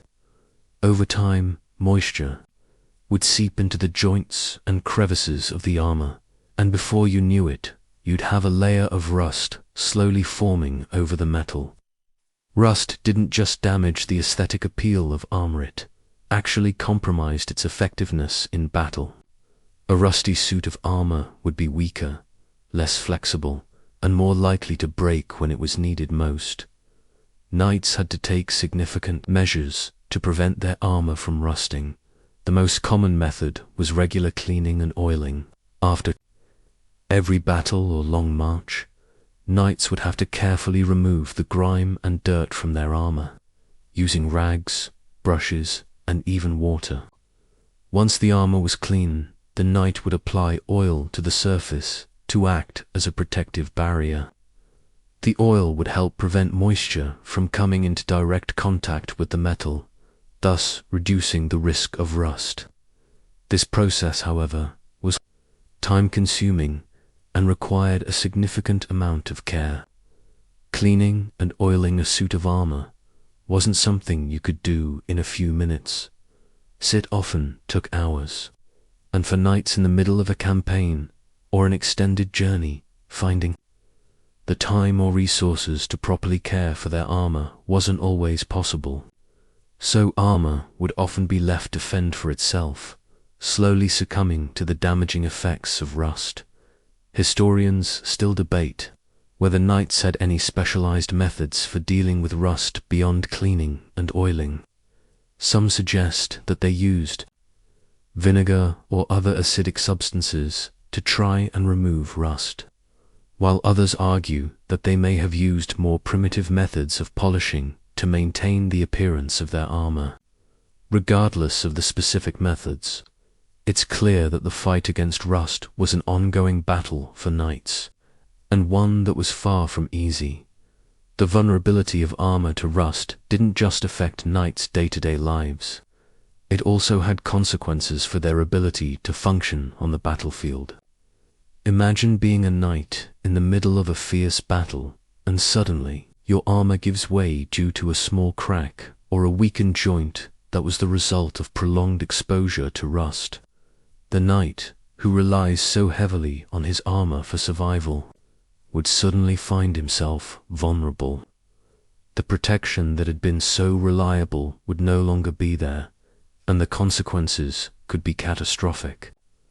A rusted suit of armor, though still technically providing some protection, would be far less effective in keeping the knight safe from blows, arrows, or even sword strikes, and with the high price of armor both in terms of money and time being rendered ineffective due to rust, was a knight's worst nightmare.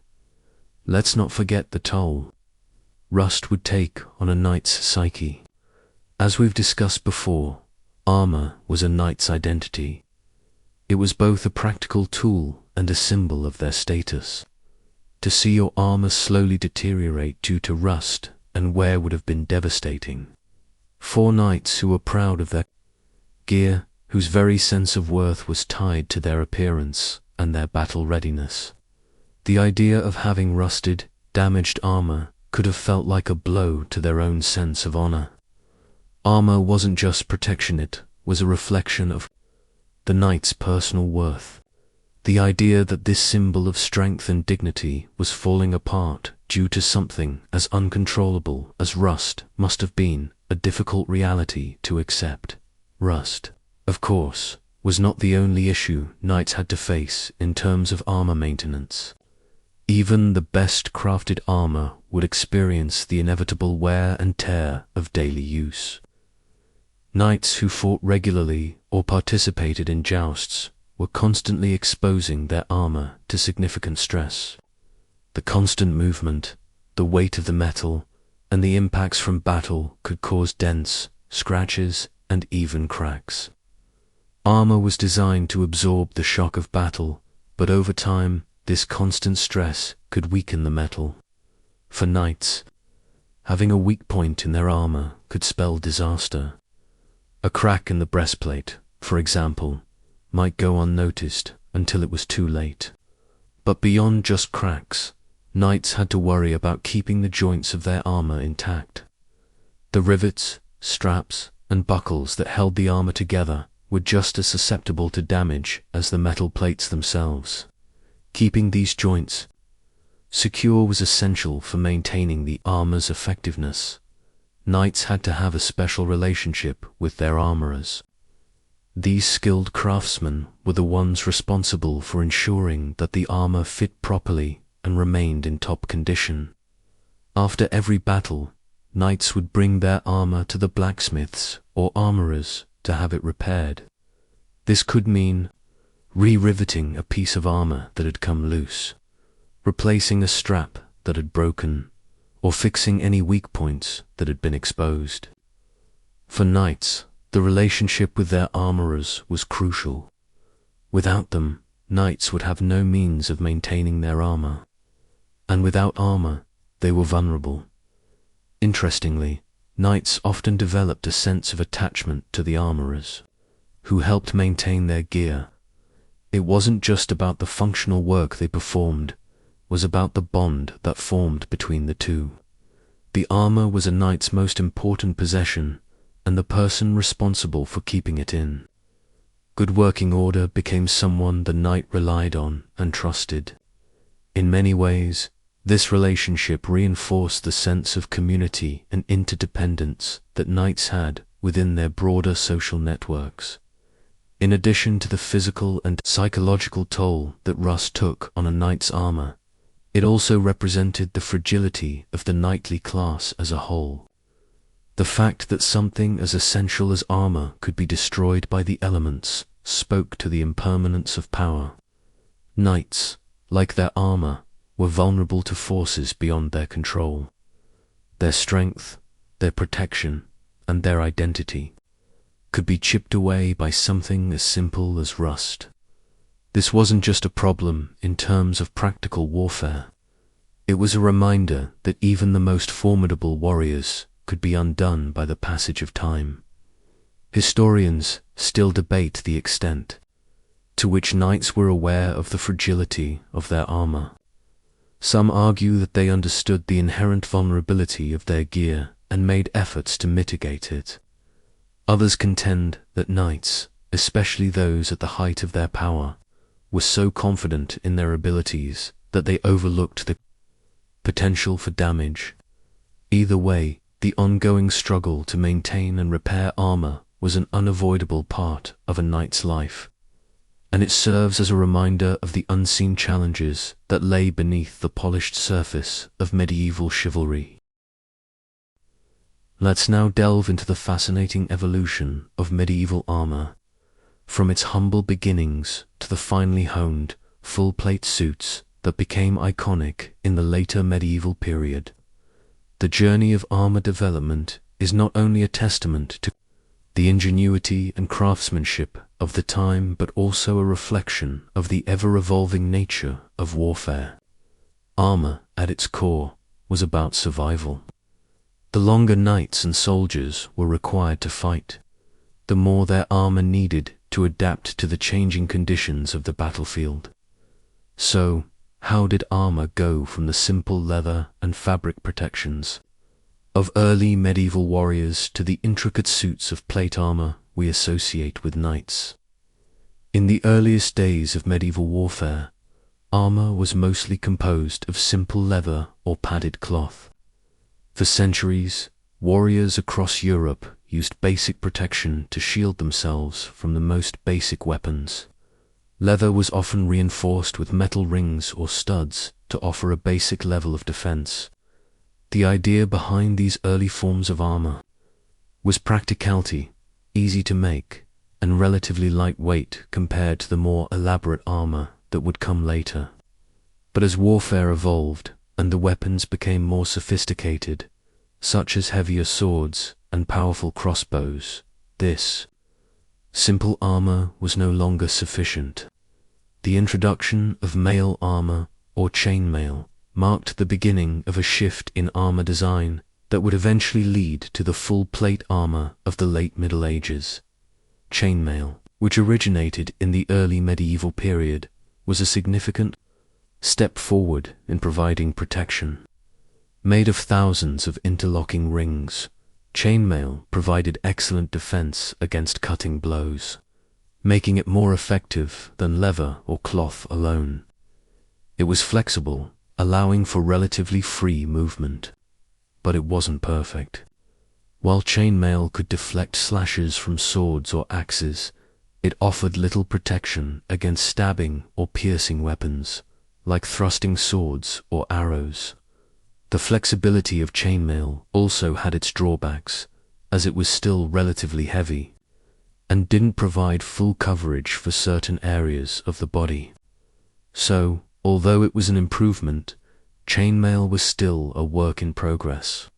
When it came to providing complete protection, the next major innovation in armor came with the advent of plate armor, as knights began to face more powerful and accurate weapons, such as the crossbow and longbow, and as they adapted to the more sophisticated tactics of battle, the need for more comprehensive protection became evident. Plate armor was designed to provide the best possible protection by covering more of the body in a solid, continuous layer of steel or iron. It began to appear in the 13th century, with the first plate elements being used to reinforce the chest, arms, and legs. Over time, armorers began to replace sections of chainmail with solid metal plates, starting with the greaves, cuisses, and breastplates, and eventually incorporating full body coverage. The development of plate armor is closely linked to advancements in metallurgy and the evolving techniques of armor making. As blacksmithing techniques improved, armorers were able to create stronger, more resilient plates. This was essential because knights needed armor that could withstand not just sword slashes, but also the more devastating force of new weapons, such as polearms and, later, firearms. But, of course, the move from chainmail to full plate armor wasn't instantaneous, was a gradual process, with many knights wearing a combination of chainmail and plate until fully plated armor became the norm. The beauty of plate armor, however, was in its design. Armorers were able to craft plates that fit together seamlessly, ensuring that knights could move with some level of agility despite the otherwise restrictive weight. The introduction of articulated plates allowed for more mobility, as individual pieces could be joined together with rivets and hinges. This enabled knights to bend their arms, knees, and elbows without too much restriction. As plate armor continued to evolve, so too did the designs, with intricate engraving, gilding, and embossing used to distinguish a knight's armor, not just for practical reasons, but also as a symbol of prestige. Historians still debate whether the introduction of full plate armor was a direct response to the increasing effectiveness of crossbows and longbows, or whether it was driven more by the cultural and social desires of the time. Some argue that armorers were attempting to keep pace with the growing threat of these powerful ranged weapons, which could pierce through mail armor. Others believe that the armor's evolution was part of the growing trend of knights seeking to differentiate themselves through their armor's appearance, showcasing their wealth and social standing. Regardless of the reason, the result was clear. Plate armor became the dominant form of protection for knights and soldiers by the 15th century. Plate armor had reached its pinnacle. The full suit of plate armor, designed to protect the knight from head to toe, was a masterpiece of engineering and craftsmanship. It was heavy, weighing anywhere from 45 to 60 pounds, but it provided nearly complete protection against the weapons of the day. The knight's armor was reinforced at the joints, and the helmet was designed to provide excellent visibility while still offering complete protection. Even the design of the armor was thought out. Carefully, plates were shaped to deflect incoming blows, and the angles of the armor allowed for better movement and protection. However, despite the peak of plate armor's effectiveness, its eventual decline was inevitable. The 16th century saw the rise of gunpowder-based weapons, such as firearms and cannons, which were capable of penetrating even the most resilient armor. The development of firearms dramatically altered the landscape of medieval warfare, rendering the full plate armor obsolete on the battlefield. Gunpowder weapons could shoot projectiles with enough force to pierce through the solid metal plates, and the once invincible armor became less effective against this new threat. Knights, who once took pride in their shining suits of armor, were now vulnerable to the very firearms that had changed the rules of warfare. Despite this, the legacy of plate armor lived on, not in battle but in ceremonial and symbolic roles.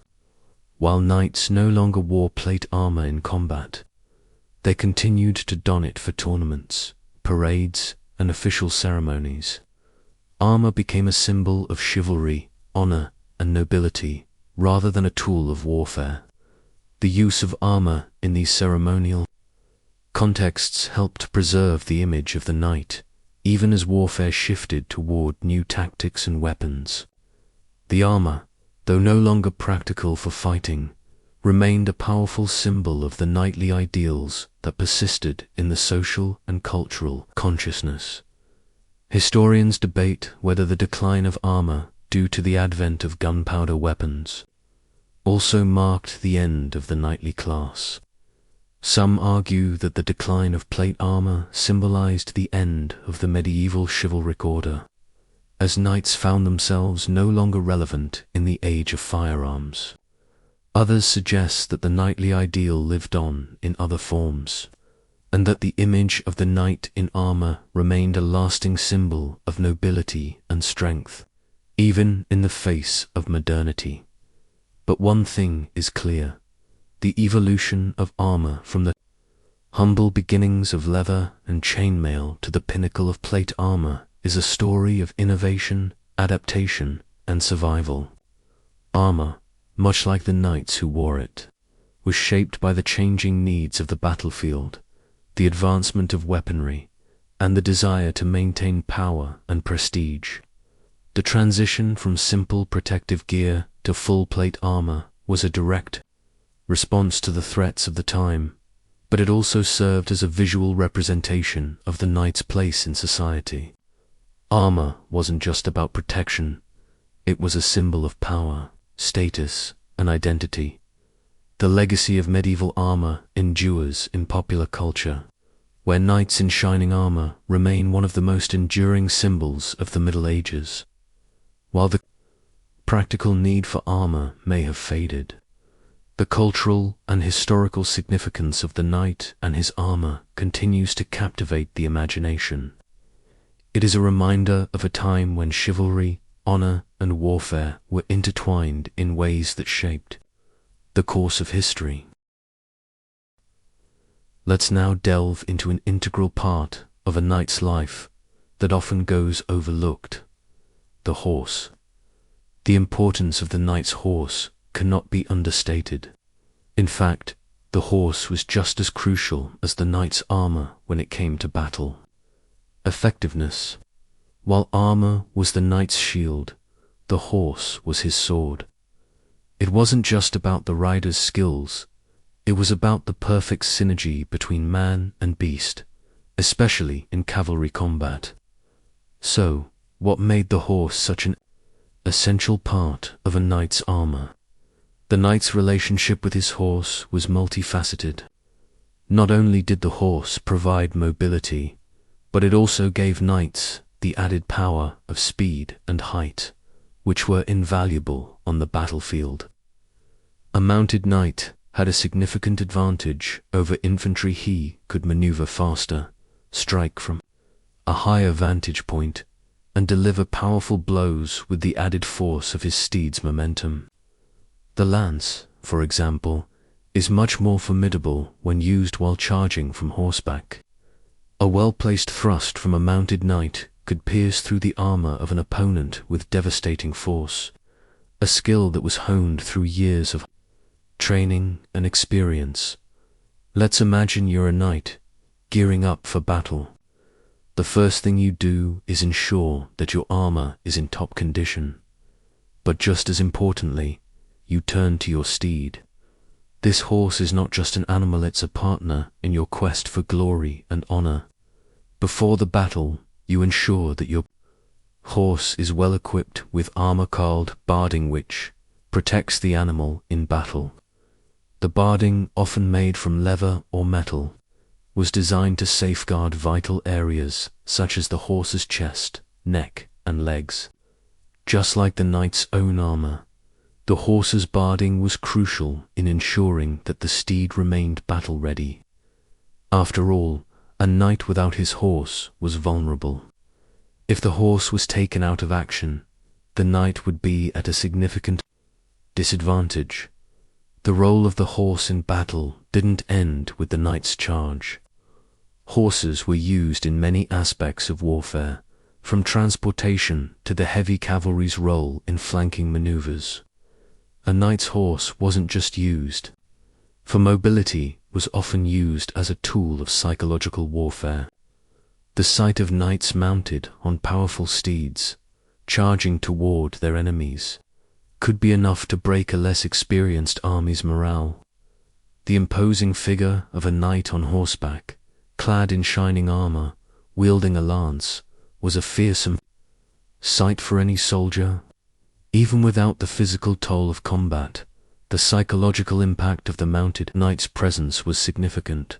But the knight's horse wasn't just a companion in battle, it was a lifelong commitment. Training a warhorse was no easy task. Horses needed to be specially trained to endure the chaos of battle, and a knight had to bond with his steed to ensure that the animal could perform under pressure. The process of training a warhorse involved teaching it to endure the sounds and sights of battle, the clash of swords, the pounding of hooves, and the screams of warriors. A warhorse had to be strong, resilient, and willing to charge into the fray without hesitation. Knights often formed close relationships with their horses, and the bond they shared was just as important as the bond between knight and armor. In fact, many knights considered their horse to be as valuable as their sword. Training was not only essential for the horse's survival, but for the knight's as well. The rider needed to work in tandem with the horse, executing maneuvers that required perfect coordination between man and beast. This bond was built through years of training, which often included practicing mounted combat, jousting, and even simulating battlefield conditions. Knights had to be proficient in controlling their horses in a variety of scenarios, charging, evading enemy attacks, and navigating through the chaos of a battle. A knight's skill with his horse could be just as important as his skill with a sword, but as crucial as the horse was to a knight's ability to fight, the steed also had its own challenges. The role of the horse in battle brought with it risks. Horses were vulnerable to injury, and if a knight's horse was killed or incapacitated during battle, the knight would be left stranded and exposed. Being thrown from a horse during a battle was a terrifying experience for any knight, as it could leave them vulnerable to enemy attacks. Even worse, a horse that was injured in battle could become a liability, requiring costly care, and in many cases, it could be too badly injured to continue serving. In times of prolonged warfare or campaigns, knights often had to rely on multiple horses to ensure that they had the stamina to continue fighting. With all of this in mind, knights often went to great lengths to protect and maintain their horses. In addition to barding, knights would make sure their horses were well fed, well groomed, and properly cared for. Some knights even had entire stables dedicated to their horses, and the best war horses could command exorbitant prices. These horses were often bred specifically for their ability to perform in battle, and some knights would go to great lengths to acquire the finest steeds available. Owning a battle-ready horse was not just a luxury, it was a necessity. The best horses were an essential part of the knightly class, and knights who were serious about their role as warriors could never underestimate the importance of their steed. One of the most famous examples of the knight's bond with his horse is the tradition of jousting. Jousting tournaments, which became immensely popular in the 12th and 13th centuries, were a test of a knight's skill with both armor and horse.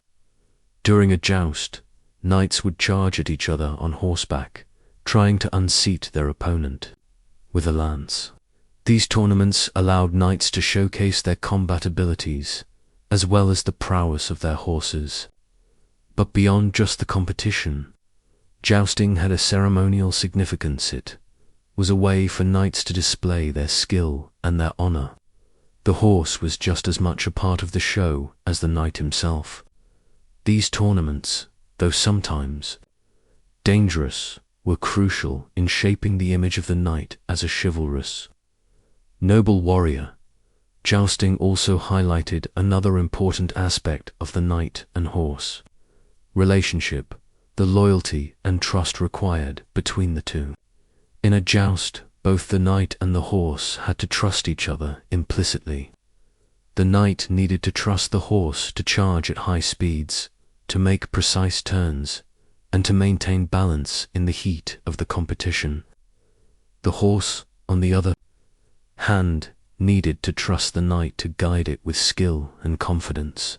It's easy to see why knights and their horses formed such strong bonds. They were not only partners in battle, but also in the art of jousting and other forms of combat. In the larger context of medieval warfare, the role of the knight's horse cannot be overstated. It was more than just a mode of transportation. It was an integral part of the knight's ability to perform on the battlefield, whether used for mobility in battle, for delivering powerful strikes with a lance, or for performing feats of agility. In tournaments, the knight's horse played a pivotal role in the success of the knight. The horse was just as much a part of the knightly identity as the armor he wore and the sword he wielded.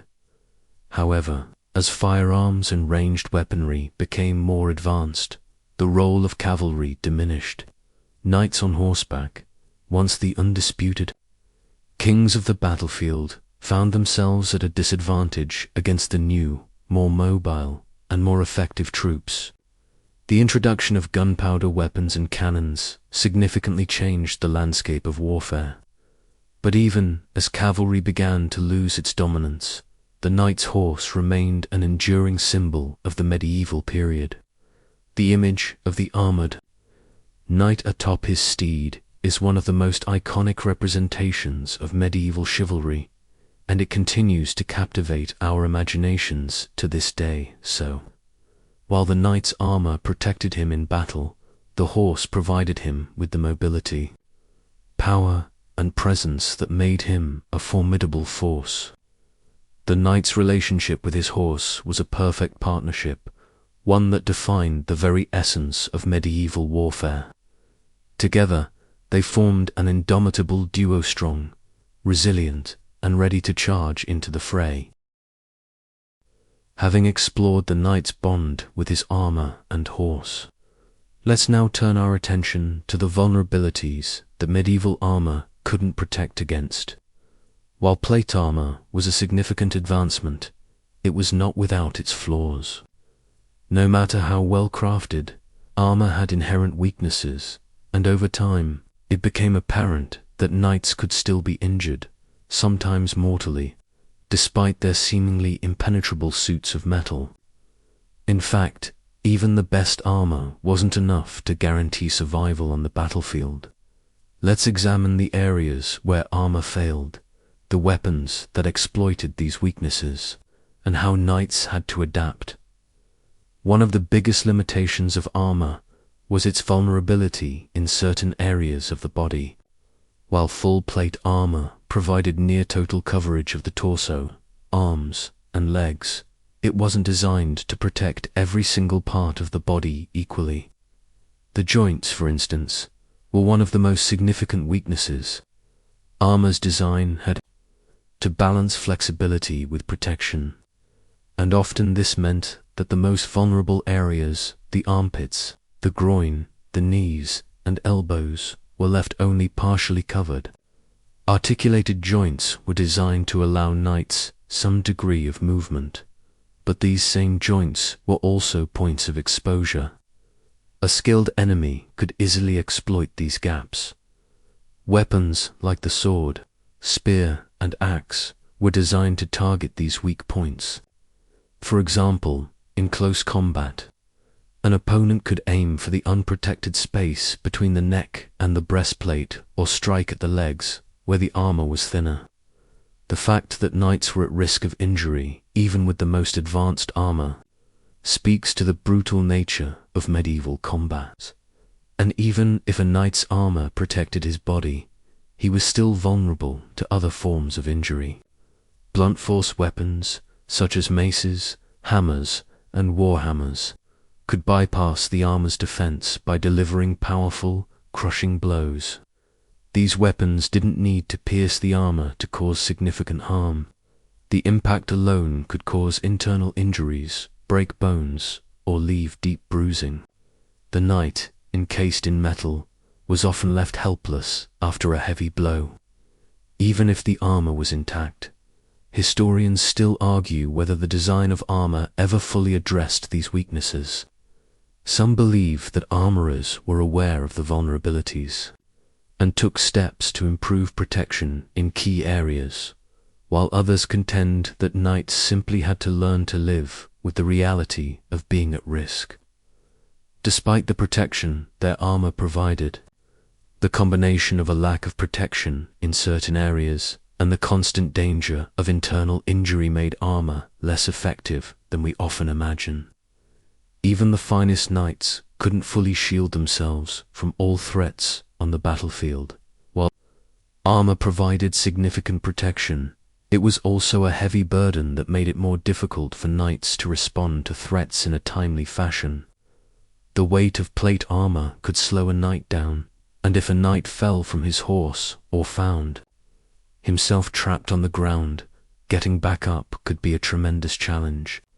Armor, though protective, turned into a kind of prison, restricting movement and leaving knights vulnerable. If a knight was thrown from his horse or knocked down by an enemy, his armor could make it exceedingly difficult to get back into a fighting position. What's more, knights were highly dependent on their horses for mobility, and if their steed was killed or incapacitated, the knight was left exposed and vulnerable. As we've discussed earlier, a knight in full armor could be immobilized if his horse fell, and a knight who was thrown from his horse might find himself at a significant disadvantage. The reality was that while armor provided an essential layer of defense, it couldn't make a knight invulnerable. The paradox was clear. Armor was a double-edged sword. It was vital for protection, but it also made knights more dependent on external factors. If a knight lost his horse, his armor could become a liability. And even if he managed to remain on his feet, his cumbersome armor would slow him down and make him more susceptible to injury. Knights were often limited by the very protection they relied upon. This created a dangerous cycle. Armor gave them strength, but it also trapped them in situations where their strength could be rendered meaningless. The weapons that could pierce through or circumvent. Armor played a significant role in the decline of plate armor's dominance.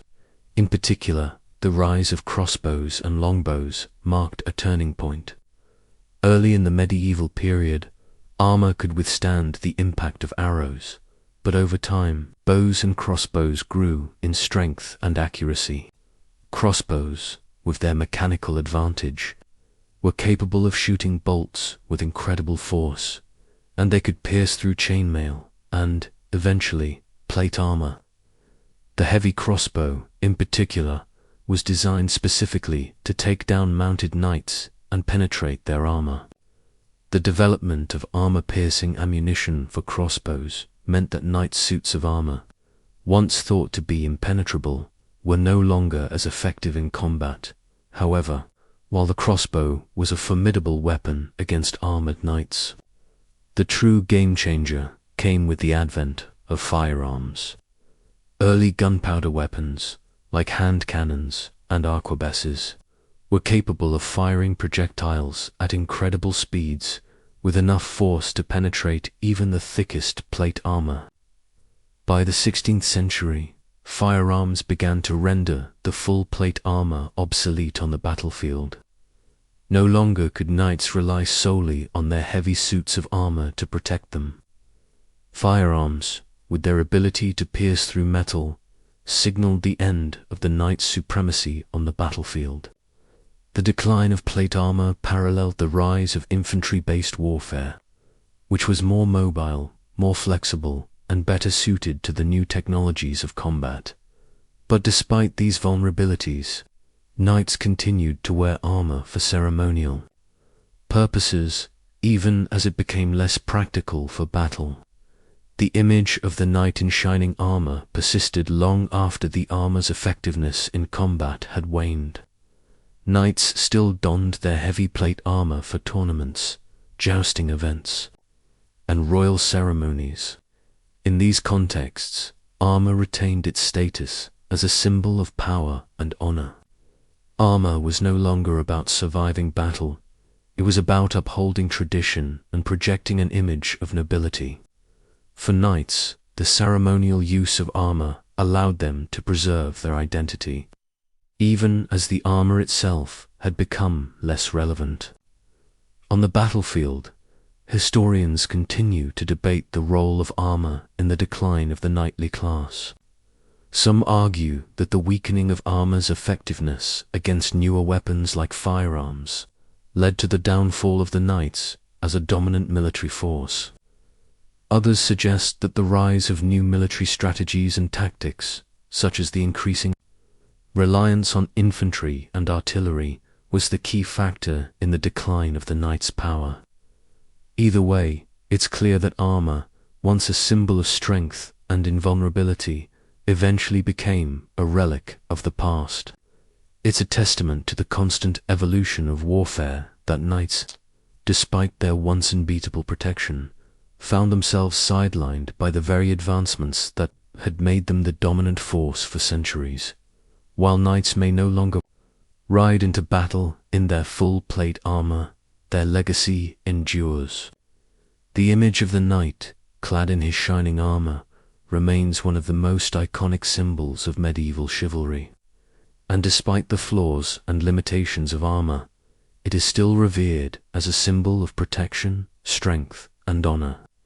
The evolution of armor, from chainmail to full plate, reflects the ingenuity and adaptability of the knights who wore eight-hand, their ongoing influence on history. Now that we've seen how the effectiveness of armor changed over time, let's consider how it eventually became obsolete in the battlefield. Despite its massive role in medieval warfare, the decline of armor coincided with the advent of new military technology, including firearms, gunpowder, and artillery, which shifted the landscape of battle. Although the image of knights in shining armor has remained romanticized and ingrained in popular culture, the reality was that armor could not keep up with the innovations in weaponry. Let's explore how this transition took place and what it meant for the knights who once depended so heavily on their armor. By the 16th century, firearms had started to change the rules of warfare. The introduction of handheld firearms, like the arquebus and later the musket, dramatically altered how battles were fought. Unlike the longbows and crossbows that had previously been a knight's primary threat, firearms had far more power and accuracy, even though the armor of knights had been designed to withstand the impact of arrows and swords. It was no match for the force generated by a bullet or cannonball. The sheer power of gunpowder weapons meant that the knight's armor, once thought to be invincible, was now less effective. Armor-piercing projectiles became a reality, and knights' reliance on heavy plate armor began to fade as a result. For many knights, this shift must have been a blow to their identity. Armor had been so much more than a form of protection. It had been a symbol of their power, their nobility, and their status. In a world where knights were supposed to be invincible, now they were suddenly vulnerable to the very weapons that were sweeping across the battlefield. The introduction of firearms and cannons in warfare essentially rendered the knight's armor obsolete. No longer could knights march into battle with their heavy plate armor, confident that it would protect them from every threat. The introduction of firearms meant that the very thing that had once given them their edge was no longer enough to ensure their safety. Despite this, knights didn't immediately abandon their armor. In fact, armor remained a fixture on the battlefield. For some time, the transition was gradual. Even as gunpowder weapons began to rise in prominence, knights still donned their suits of armor for several decades. But it was clear that armor was now at a disadvantage, especially in the face of new tactics and weapons that made knights increasingly obsolete. The cavalry charge, which had once been a powerful tool for knights, began to lose its effectiveness. As firearms became more accurate and powerful, infantry soldiers armed with muskets were able to take down knights on horseback with relative ease, marking the end of the age of the heavily armored knight. So, how did the knights react to this shift? While the armor became less effective in battle, it did not immediately spell the end for the knights themselves. Instead of engaging in direct combat, knights began to take on more ceremonial and symbolic roles. Their armor, once a symbol of battle readiness, became more of a status symbol, worn at tournaments, jousts, and royal events. The knight, now less of a warrior and more of a figurehead, retained his armor for public appearances. These ceremonial aspects of knighthood were essential in maintaining the social position of the knightly class, even as their role in actual warfare diminished.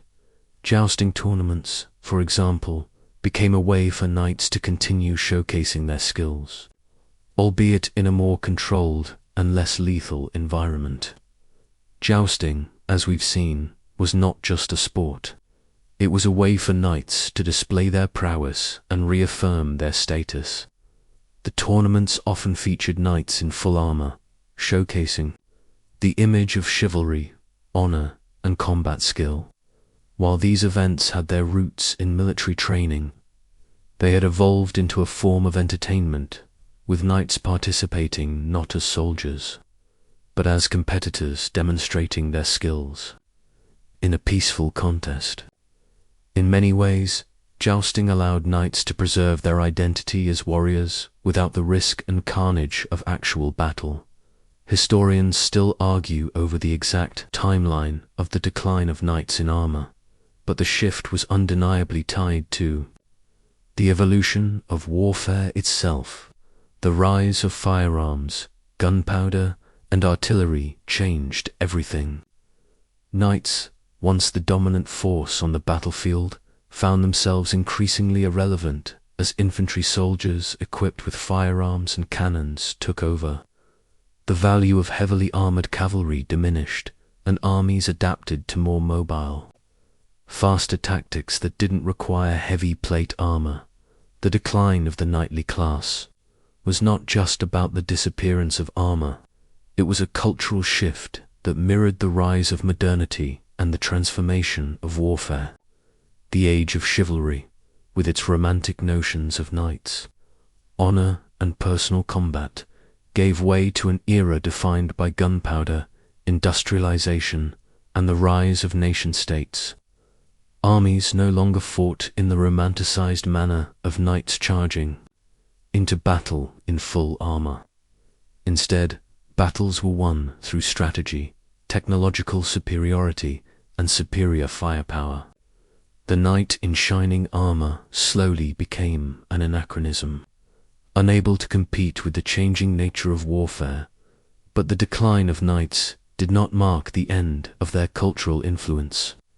In fact, knights, armor, and the ideals of chivalry continued to permeate society long after their practical role in battle faded.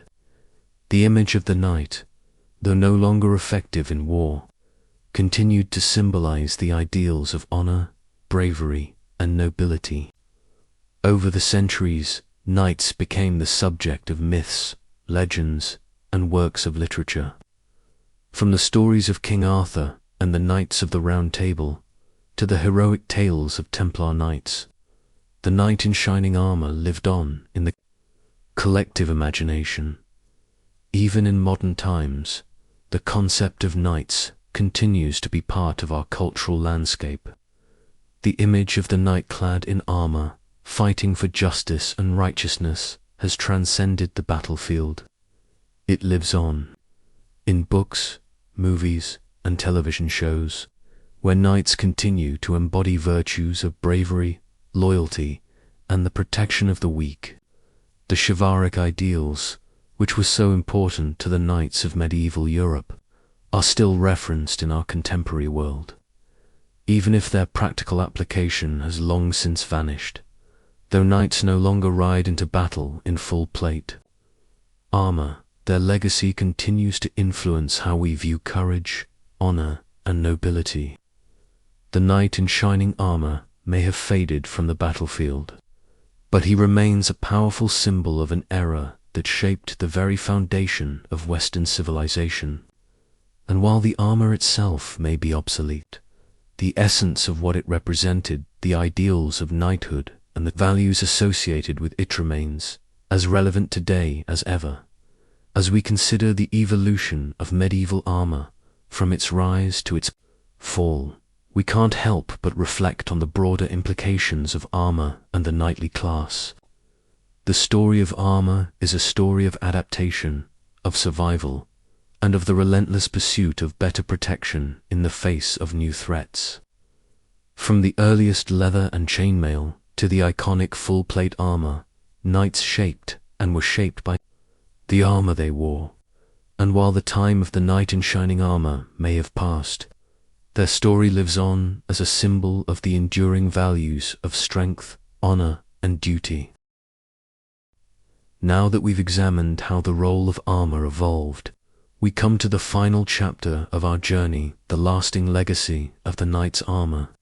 Although medieval knights no longer take part in battle in their shining suits of metal, the image of the knight in armor remains one of the most enduring symbols in history. The iconic image of the knight in shining armor, ready to fight for justice and honor, still resonates in modern culture. But beyond its cultural significance, the history of armor reflects something deeper about the knights themselves, their values, their struggle for identity, and the evolution of warfare. First, Let's take a moment to reflect on how the legacy of armor is represented in the modern world. When we think of knights, we often imagine them in full plate armor, charging into battle on horseback, swords raised high. This image is as much a part of popular culture as it is a historical artifact. The idea of the knight in shining armor has been immortalized in literature, films, and art. Characters like King Arthur, the legendary Knights of the Round Table, and even fictional portrayals of knights in works like The Lord of the Rings have cemented the image of the armored knight as a symbol of chivalry and nobility. Interestingly, despite the decline of actual knights and the decline of armor's practicality in warfare, the ideals of knighthood continue to shape modern societies. The concepts of courage, honor, loyalty, and service are deeply rooted in the knightly code. In fact, many of the values associated with medieval knights are still celebrated today. From the chivalric order of knights in various organizations, to the enduring popularity of medieval festivals and reenactments, the knight's legacy remains intact. For many, the idea of a knight represents the best of human qualities, the willingness to protect the weak, to stand up for justice, and to live by a code of honor. But the legacy of armor is not only symbolic, it has had a practical influence as well. The evolution of medieval armor led to significant advances in metallurgy and weaponry, and some of the principles used in the design of armor still influence modern military gear today. The concept of layered protection, mobility within heavy gear, and the development of effective joint articulation can still be seen in modern body armor and military uniforms. In fact, the armor worn by knights during the Middle Ages, with its articulated joints, protective plates, and helmet design, laid the groundwork for future innovations in protective military gear. Even the art of armor crafting, though no longer directly relevant to warfare, continues as a respected craft. Many artisans today continue to create intricate replicas of medieval armor for collectors, museums, and historical reenactments. The craftsmanship involved in making full suits of armor, with their fine details and functional design, is admired as a form of art as much as a practical solution for combat. Museums across the world house collections of medieval armor, preserving both the artistry and the historical significance of these pieces. Through these collections, we can see how armor was not only a tool for survival, but also a reflection of the knight's social status, their identity, and their dedication to their ideals. Armor also lives on in modern representations of battle and heroism. From medieval-themed video games to movies depicting historical and fictional knights, the image of the armored knight still serves as a symbol of valor and perseverance. We continue to see the knight in shining armor trope used as a metaphor for those who rise to the occasion, protecting the helpless or fighting for justice. Whether it's a superhero donning a suit of armor in modern films or a soldier in tactical gear, the legacy of armor and the values associated with knighthood persist in the collective consciousness. Beyond its symbolic and cultural impact, the knight's armor has shaped our understanding of the knightly class and the medieval world itself. Through the study of armor, historians and archaeologists can reconstruct not just the lives of the knights, but the societies in which they lived. Armor provides insight into the military strategies of the time, the social stratification that existed, and the values that shaped medieval chivalry. By analyzing the design and structure of armor, we can learn about the technological advancements of the period, the evolution of battlefield tactics, and even the relationships between knights, their families, and the ruling classes. The decline of the knightly class and the eventual abandonment of full-plate armor in favor of more practical military gear marked the end of an era, but it also ushered in a new phase in the development of warfare. As knights were gradually replaced by infantry, archers, and eventually gunpowder-based armies, the role of knights in battle became less prominent. However, the ideals of chivalry, which were so closely tied to the knight's armor, continued to resonate in the social fabric of medieval society. The end of the knight's dominance on the battlefield marked the beginning of the modern military age, as firearms, cannons, and artillery grew in prominence. The need for heavy armor dwindled. In the changing tides of warfare, knights adapted, and though their role as warriors diminished, the essence of their identity remained deeply ingrained. In European culture, knights transitioned from warriors to gentlemen, their armor evolving into ceremonial garb, as they continued to play a role in society not as soldiers but as members of the noble class who upheld the social order. However, as the world changed and new armies emerged, the ideal of the knight remained. Through literature, art, and tradition, the medieval knight became a symbol of honor and valor that transcended the battlefield. The armor that once protected knights in battle now served as a reflection of their nobility and their adherence to the principles of chivalry. And even though knights no longer rode into battle, the essence of knighthood lived on in the codes of conduct, honor, and bravery that defined them.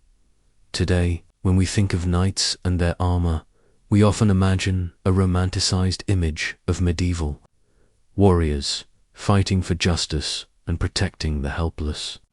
While the practical use of armor may have faded, its legacy is still felt today in the stories we tell, the values we uphold, and the symbols we revere. Armor was never just about protection. It was about identity. It defined the knight as a warrior, a noble, and a symbol of strength in an uncertain world. And that legacy continues to live on in the ideals that we, in the modern world, still hold dear. The knight's armor, despite its eventual obsolescence, still represents a time when honor, courage, and duty were embodied by those who wore it. And as we reflect on its history, from its rise in the early medieval period to its eventual decline, we see how armor shaped the very foundation of medieval society and continues to shape how we think about heroism, chivalry, and the pursuit of justice. The armor may be gone, but the knight's legacy remains forever etched in history.